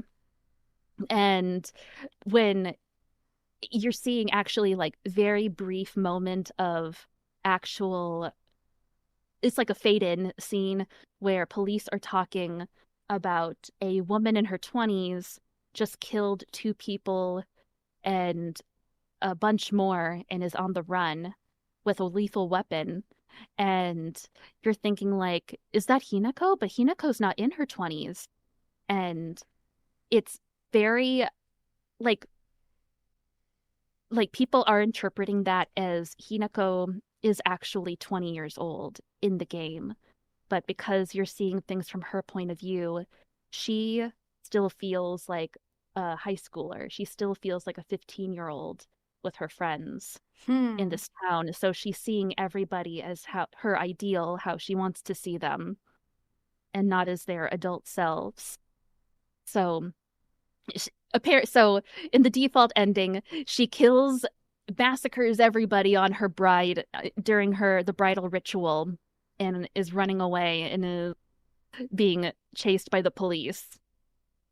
So yay! Fucking Christ. That's Yeah, crazy. Wow. That's okay. Interesting. She's a murderer in that one. Or yeah, which that's weird. I can fuck with. I can fuck with that ending. Um, then there's other endings. There's an ending where Shu like literally tells us that he wanted to control us with these pills so What? that we wouldn't be. Yeah, the second ending, Shu literally tells us that I didn't want you to get married, so I told you to take these pills to calm you down, but really I got you addicted to these hallucinogenics so you wouldn't be a good bride, like you wouldn't be a good like a like a good offer to someone as a bride because you're a drug addict because I got you to be a drug addict. Oh my god. Yeah, which is like, yeah, there's Rinko, but you also have Shu and your father who are objectively Mm-hmm. Mm-hmm. horrible people Yep, yep. to you. And like they're obvious, like Rinko's, it's just straightforward what her hate is and how she deals with it. But all these other bitches, it's so underhanded and monstrous. And then there's Fox Mask, which is kind of Fox Mask is kind of also Kotoyuki is also kind of a pawn in his own family's clan. And it's shown in some of the endings that he was like when you bring in some of the endings have like stuff with the gods. I'm not going to get into. And it's like Kotoyuki was supposed to be a lot more forceful with you, trying to charm you more and force you to like be his bride to fulfill this religious deity stuff. And it's like he could have been worse, but he's also not a great person either. But it does show the pressures that men also face living up to societal standards Mm-hmm. as well. I don't think they hit the mark as much as with uh the female point of view, but Mm-hmm. it it shows, I think it does show that he's not completely evil. He's kind of gray more than Shu and her father. That makes more sense. So yeah, that is my story explanation. Did I leave anything out? Do you have any, is there confusion? No, it makes sense. So, wait, one thing. So, are her Yeah. friends really dead? No. So we are seeing things from Hinako's point of view where she's not seeing things correctly. She's just seeing the ideals she wants things to be. Like she wants to be in high school still. She wants all of her friends. She wants like her friends and everyone to be just in this, basically like stuck in this time period for eternity because she doesn't want to become an adult. She doesn't want to think about these I societal want to grow expectations. up. Yeah, she doesn't want to grow up and have all these expectations of 1960s Japanese society thrust on her. She wants to be a kid still. Okay, so And they're high not really school, dead. That was like my only thing that I was no. like, are they like super dead or I just mean, like it depends on figuratively how dead? it depends on how you interpret it, I guess, but I don't think Gotcha. they're really dead. There Gotcha. is one ending where Kotoyuki is like, hey, I've also been influenced by my family to marry you, and I love you, but I really need to think about this. And then Hinako's like, yeah, I gotta think about this too. And you leave with Shu, and it's basically like the ending where you're with Shu, and it's like, Ugh. hey, we can just be like partners and hang out. It's so fun, like together forever. So it's basically like you're frozen in time in this town, just the two of you. And is that a good thing, or is it kind of not healthy? And Mm-hmm. at the end, when the scene is panning out and everything is closing off, Hinako says, "You look really weird in a tie." And nowhere in the game is Shu ever wearing a tie. So it's interpreted as Shu came to your wedding ceremony like with suit and tie on. And because you didn't decide to marry, you're basically like running off with Shu, and you're supposed to be in full wedding regalia because Shu says like, and you look weird in whatever that is. Hmm. Interesting. Interesting. All right. And you Well, that's notice the UFO ending. uh, the UFO ending. I just shake my head. I saw, did you see the UFO ending? Yeah.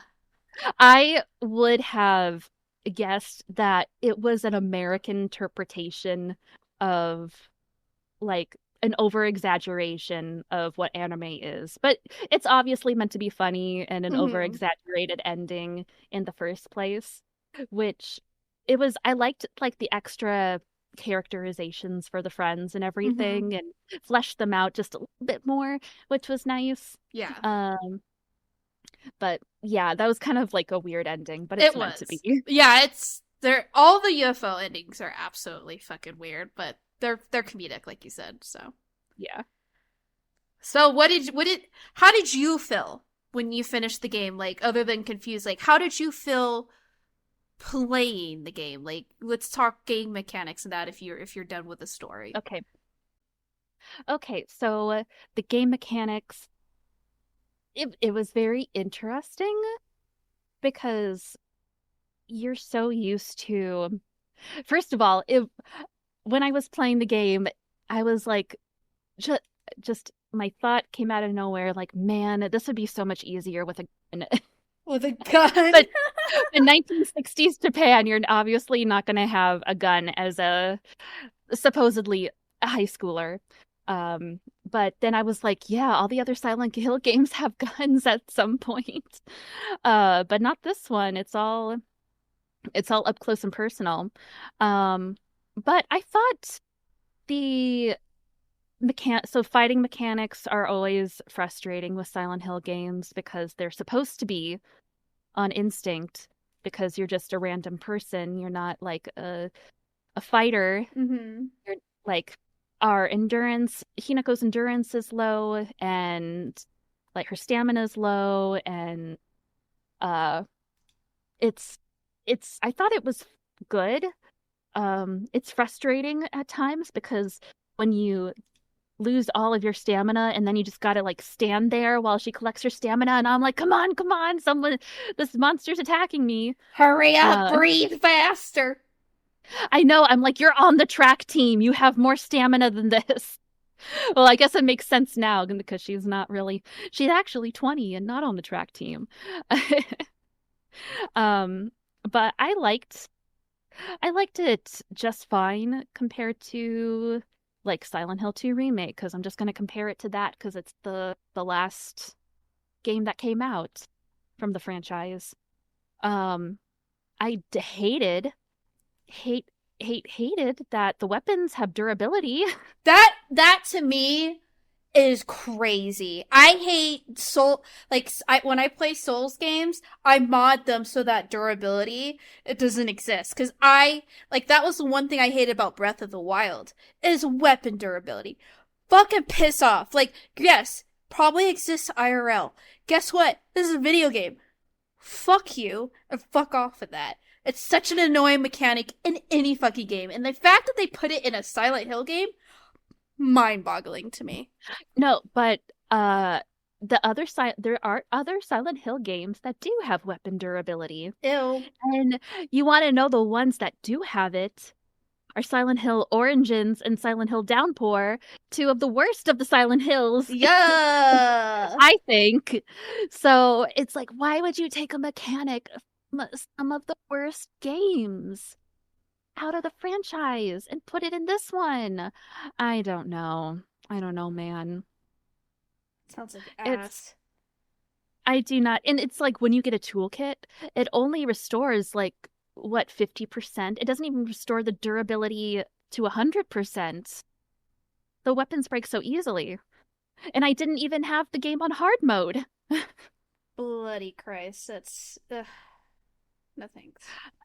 I did like the Omamori, which is where you put on like the little charms Mm-hmm. to get boosts of stuff, like different traits to happen in the game, like boost in health, boost in stamina, lessening the window, the purview of the enemies cuts off earlier so they don't follow you as quickly. Um, I like that. I liked the whole like you could donate items and get faith for them at the save points and then get like upgrades that you needed. I liked that. Um, what else? I thought the town was very like I thought the whole map system, I liked that how it is very similar to like the other Silent Hill games because you just get lost in Silent Hill all the time and with this town it's old, it's creepy and it's windy and there's these like corners that you have to squeeze through and I felt it was very Silent Hill-esque with how you could like wind through the town and get lost like in other Silent Hill games. But overall, I feel like there were, I feel like this could have been, I feel like I wouldn't be as nitpicky and hard on it if it wasn't labeled a Silent Hill game. It doesn't seem like when I watched you play it and I watched other people's play it, it didn't have that eerie feel. It didn't have the Silent Hill feel of like you're lost in a you're basically lost in the sauce. Like granted it was confusing in some way, but it wasn't in a classic Silent Hill. And I also feel like there was too much action because I saw that you could like parry and you had like this weird focus mode, but also like the durability, like it felt like they gave you like the good thing about one of the like good but also like classic things of Silent Hill. It's like you said, you're just a normal person, so you're not going to have this crazy like fighting technique and you're kind of Silent Hill is supposed to make you feel kind of helpless. It's not like a full Hmm. helplessness, but like you're surviving in a state of mind and or a realm or whatever as a normal like if you and I were sucked into this shit, I'm not gonna am I gonna know how to use a gun well? No, I'm not gonna be able to fucking No. snipe somebody. Am I gonna be able to wield a fucking sword? No, I am gonna swing that shit wildly. So and I'm not saying like the technique that Hinako had with her melee weapons was great, but like the ability to dodge or have focus mode, it felt like you're playing kind of like a Souls game, and I just Yeah, they it gave was, too more action than mhm. building an atmosphere. Like the story It's itself is Resident great. Evil 5, Yeah, it felt like you were 5 and playing. 6. Yeah, it felt like you were playing a Resident Evil Biohazard. I sorry, like that's how I felt. Like you're playing as Ethan who's looking for his wife, and Hmm. like that. It felt like more you were playing a Resident Evil game than you were playing Silent Hill. Because Silent Hill, it's more survival than it is Yeah, action packed. Like it's I, more of building the atmosphere of the story. It lost that element in it, is my opinion. When I was mhm. watching, and this is from someone who's not played it and will not play it because it just. I thought, okay, I was gonna play this because I love Japanese horror. It's gonna fuck me up. It's my first Silent Hill I'm actually gonna play. And then I watched people play it, and I'm like, that doesn't look like it's scare the fuck out of me. It's just I'm gonna be more focused on like fucking hitting a bitch. Yeah, it's, um very action oriented compared to the other Silent Hills. Hmm. And like with other Silent Hills, you could dodge and not have to fight the enemies in those games, and their purview, they wouldn't follow you as much, and you could just, get what you need and dodge and Yeah, you didn't have to fight everything. Like yeah. it was an option. Like again, survival. Do I And fight or do I flee? in this game, it's like because you could find ammo around Silent Hill and you had to conserve ammo and stuff, that put more into the like the necessity of like conserving your ammo and dodging and not fighting when you don't need to. And which I guess is like the weapon durability here, I guess. But it's you need to fight in this game. You like there's tons of places that are blocked off until you kill enemies and you have to fight them, and it's especially at the end, it's like over and over. You got to fight and kill all these monsters. And I'm like, I don't want to. I just want to run past them and get to the rest of the story and get the spoops and the gore. It's like they took the combat system and the mechanics from Resident Evil 4 Remake. Because, like, in Resident Evil 4, Hmm. you have to clear out areas before you can progress. Not like the other Resident Evils where, like, okay, I need to conserve my ammo and I need to fucking run. Like, I'm not gonna fight all these zombies in this police station or this room in the mansion. Like, you could just, like, zip past them. You did not have to kill them. In Resident Evil 4, you had to clear out areas to progress, and it feels like Silent Hill F took a lot of like RE4 stuff. Like it's very, it's strange logic or choice for the game. Yeah. I would think with like a Japanese horror kind of thing, it would want you to choose when to fight and when to flee. Yeah, But because in Fatal Frame games, you had to fight bosses, but mhm. you did not need to fight other enemies. Like I would straight up be like, yeah, fuck this guy. I'm out. I'm running for my fucking life. It'll follow you for a little bit and then it fucking pieces out. And if you walk into this area, it's like combat zone, then it'll attack you again, but you didn't have to like fight it. And Mhm. and the thing is you're just a person looking for their sister or something, you know? You're just a normal fucking like person, and it doesn't expect you to have these crazy fucking fighting mechanics. Like, I think adding that type of mechanic to the game where you are trying just to fucking survive makes it even scarier, makes it even more intense, and the feeling of Yeah. like of anxiety and stuff to and it's anticipation.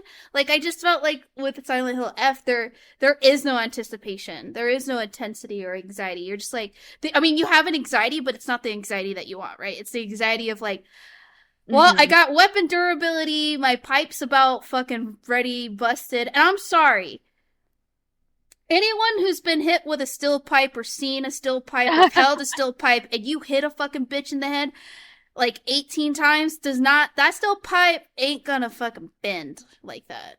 That has more durability than your fucking skull. So for the record, Hmm. just saying, not realistic. Just kidding. Just But in a saying. sense, like it's just to me, they that the combat system is what made me not want to play Silent Hill.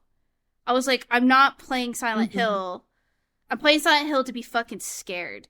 If I want action, I will play Resident Evil 4. Yeah. Uh, I Puzzles. did puzzles, yes. I did like the puzzles in this game, except and I put the puzzles on hard mode because I'm so smart. Um, but the ending, I don't know if you saw me on my last stream of this game, but oh my God, I was so over the Fox mural puzzle because at the end of the game, I got so annoyed because it kept telling you to get like things of three to put a puzzle together and then solve the puzzle. And they did that multiple times. It's like I don't it felt I don't know, it felt kind of floppy where you have to find like three things and bring them back somewhere and solve the puzzle. Just but the Fox mural, it has like 12 different slots where you have to figure out how to put three different crests and it interprets what ending of the game you get. What? Apparently, it seems maybe, I don't know. When I looked up a walkthrough because I was like I'm not understanding this because the game's not accepting my interpretation of the mural because there's multiple answers to it, but it wasn't taking what I wanted. So I looked it up and it was like, this is major spoilers because this affects the ending you get in the game. And I was like, oh, I don't like that, Yep. if that's Nope. true. That sucks. That's not cash. It's not cash money. No. Nope. It's if that is true, it's which I'm not 100% sure if it is because that walkthrough said that, but when you look at the endings that you can get after you beat the game, when you go to the starting menu, it shows all the qualifications you need to get different endings at least, and that's nice. But Hmm. it doesn't say anything about the mural, so I don't know if that's misinformation or not. Um, but if it is, if a puzzle does uh affect the ending of the game you get that's really difficult, then I do not like that. That's not a Um, that doesn't sound fun. That would piss me off. And I'm easily to like I have a high tolerance for things, but I also have a way like I'm very easily pissed off at you really have to hit once you hit it on the nail, I'm pissed. But I usually have a high tolerance, and that sounds like something I'd be like, this is such a fucking cheap mechanic. and it took me forever. It took Mm-hmm. me forever to figure out that puzzle. And then, so I was looking at a friend also playing the Silent Hill F, and I went back and looked at uh their stream to see how they finished the game because I was interested how long it took for them to do the mural, and they figured out the mural like immediately, and I was so mad. I felt so embarrassed. I was like, Hey, it took me forever. we process things a lot differently. Like there's puzzles I've done that people are like, "Are you fucking kidding me? You're stupid." And I'm like, I mean, the math just wasn't mathing. And then there's some things where people are like, "How the fuck did you sort that out?" And I'm like, "It's easy, bro." So I don't think you're Uh, stupid. We all process information differently, so don't be hard on yourself about that. but besides that, which I hated that puzzle, all the other puzzles I kind of liked. I liked them compared to other Silent Hill puzzles. Hmm, interesting. I will. I would love to play a Silent Hill game that isn't the old ones. I was hoping Silent Hill F would be one of the ones that I would actually play, but I'm actually just very disappointed in the game Play Silent mechanics. 1 remake when it comes out. No, no. I want to play like a fresh one that I've never seen before. Like one that is a Well, complete new story, and I've seen one so many times. So for me, I want to play a horror game that I don't know what the fuck, how the fuck. I just want to go in completely just like, what? Huh? oh, I can't wait for one to come out. I will gladly watch you play it. I and usually when I play horror games, it's usually Asian horror. Like the only Mhm. horror I've strayed out of that's not Asian is probably Resident Evil, but I love zombies. Well, I used to love zombies. I don't really care for them as much as I used to when I was younger, but I enjoyed Resident Evil. But yeah, I don't know. This Silent Hill, why is it called Silent Hill F, by the way? Did you ever Ah, yes. Um, so I believe the reason it's called F is not because it's Silent Hill female or Silent Hill feminism.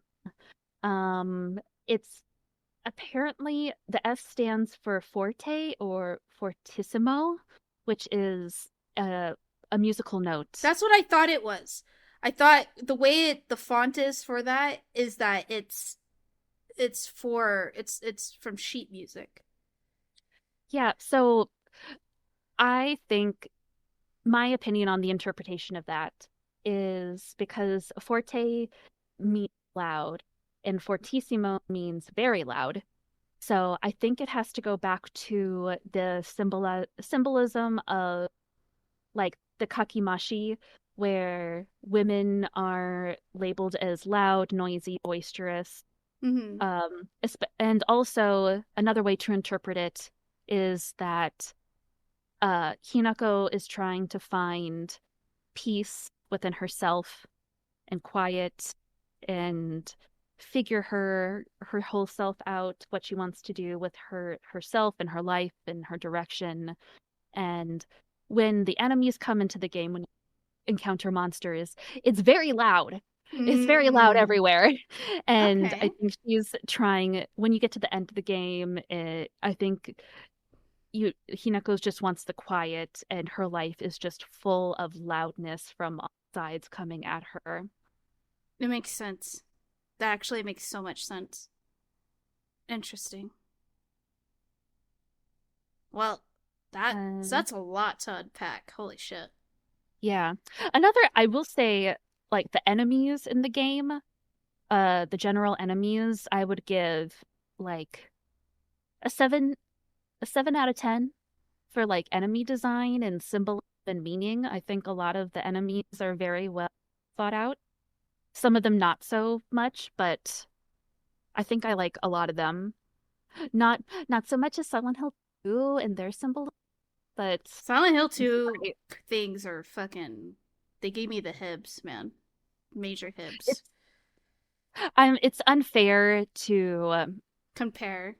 compare because Silent Hill 2 has been like analyzed to death. It's and like this just came out. I feel bad for talking so much about Silent Hill 2 and I'm sorry. I mean, But it's got something that it has to hold up to, right? It's yeah, I feel like unfortunately. the I feel like the devs were trying to do something different and Which is good. It's just sometimes it just yeah, doesn't work very well or at and all. I think in some ways the game did really well, like with the enemy creation and symbolism and a lot of the themes. And after like figuring out the story, after figuring out what the game was trying to tell me about the story, and obviously you'll get like a lot of the themes still as like you'll see like the general themes, but going more into detail about the history and the characters and what drives them and what Hinako's looking for. It's I think the story's so good. I think the story's so good, but it's just weighted down by like things like the combat and like not necessarily the combat, but having to fight all the monsters and having to play the game 3 or 4 times. But Yeah. um people like to do that with Silent Hill games to that's kind of a Silent Hill game is over analyzing everything. Mm-hmm. But not a lot of people want to do that with a game. Um but yeah, I hope my analysis and my ramblings are okay and this is just stuff I'm saying isn't going to be 100% correct at all, and it's just my interpretation of what's going on. So, anyone that's listening to this, I'm sure you'll have other opinions what the game is telling you and what's going on and what you feel the symbolism is. No, it's like it's very interesting. It's what you make of it, and I think you did a great job at explaining it from your perspective, but also leaving a room for other people's to take away from what how they feel and what they see when they even watch it and not play it. Yeah, and I don't think the game. I don't know if I'd play this game 3 or 4 times for all the endings, but I would definitely play it a second time because my God, there's so many things at the beginning that are going to go right over your head after just playing it the first time. And then the second time, the whole time, it's just like the Leonardo DiCaprio gif pointing at the TV. Like, I get that now the whole time. Exactly. I think it would be interesting to watch someone play it again and seeing, what math is math and basically what they see, so it'll be interesting. Do you have anything else you want to say about Silent Hill F? I You would covered say so much. I know it's like I don't know if I spoiled it, but I still think everyone should play it. I still think if you're a horror fan, I still think you should play it. I give the game like a 7 out of 10. And it got good reviews, which I'm glad the game is doing well. And because I want the team to make more games and I want to see where their creative minds go with the whole Silent Hill story. I'd really like them to go back to Silent Hill, the town, but I know they can't just stay in Silent Hill, America forever. Yeah, I think that the town is probably overdone. It'd be fun. It would. I bet you, it is doable for them to keep that Silent Hill atmosphere and just go to a different. Mhm. Yeah, like with Resident Evil and Raccoon City, it's like they definitely branched out from there, but still. And they're still most of them are still good, man. Most of the Resident Evils are still good. Like, I got tired of Raccoon City after the third one. I was like, cool, I'm done. Can we fucking peace out here, guys? But they kept it going. And it's still good. I'm excited to play Resident Evil Requiem. That comes out around my birthday. So I will be playing that for sure. Oh, shit. God, all these things coming out in October. October's been crazy with games. Flush with games. Kinda. And September.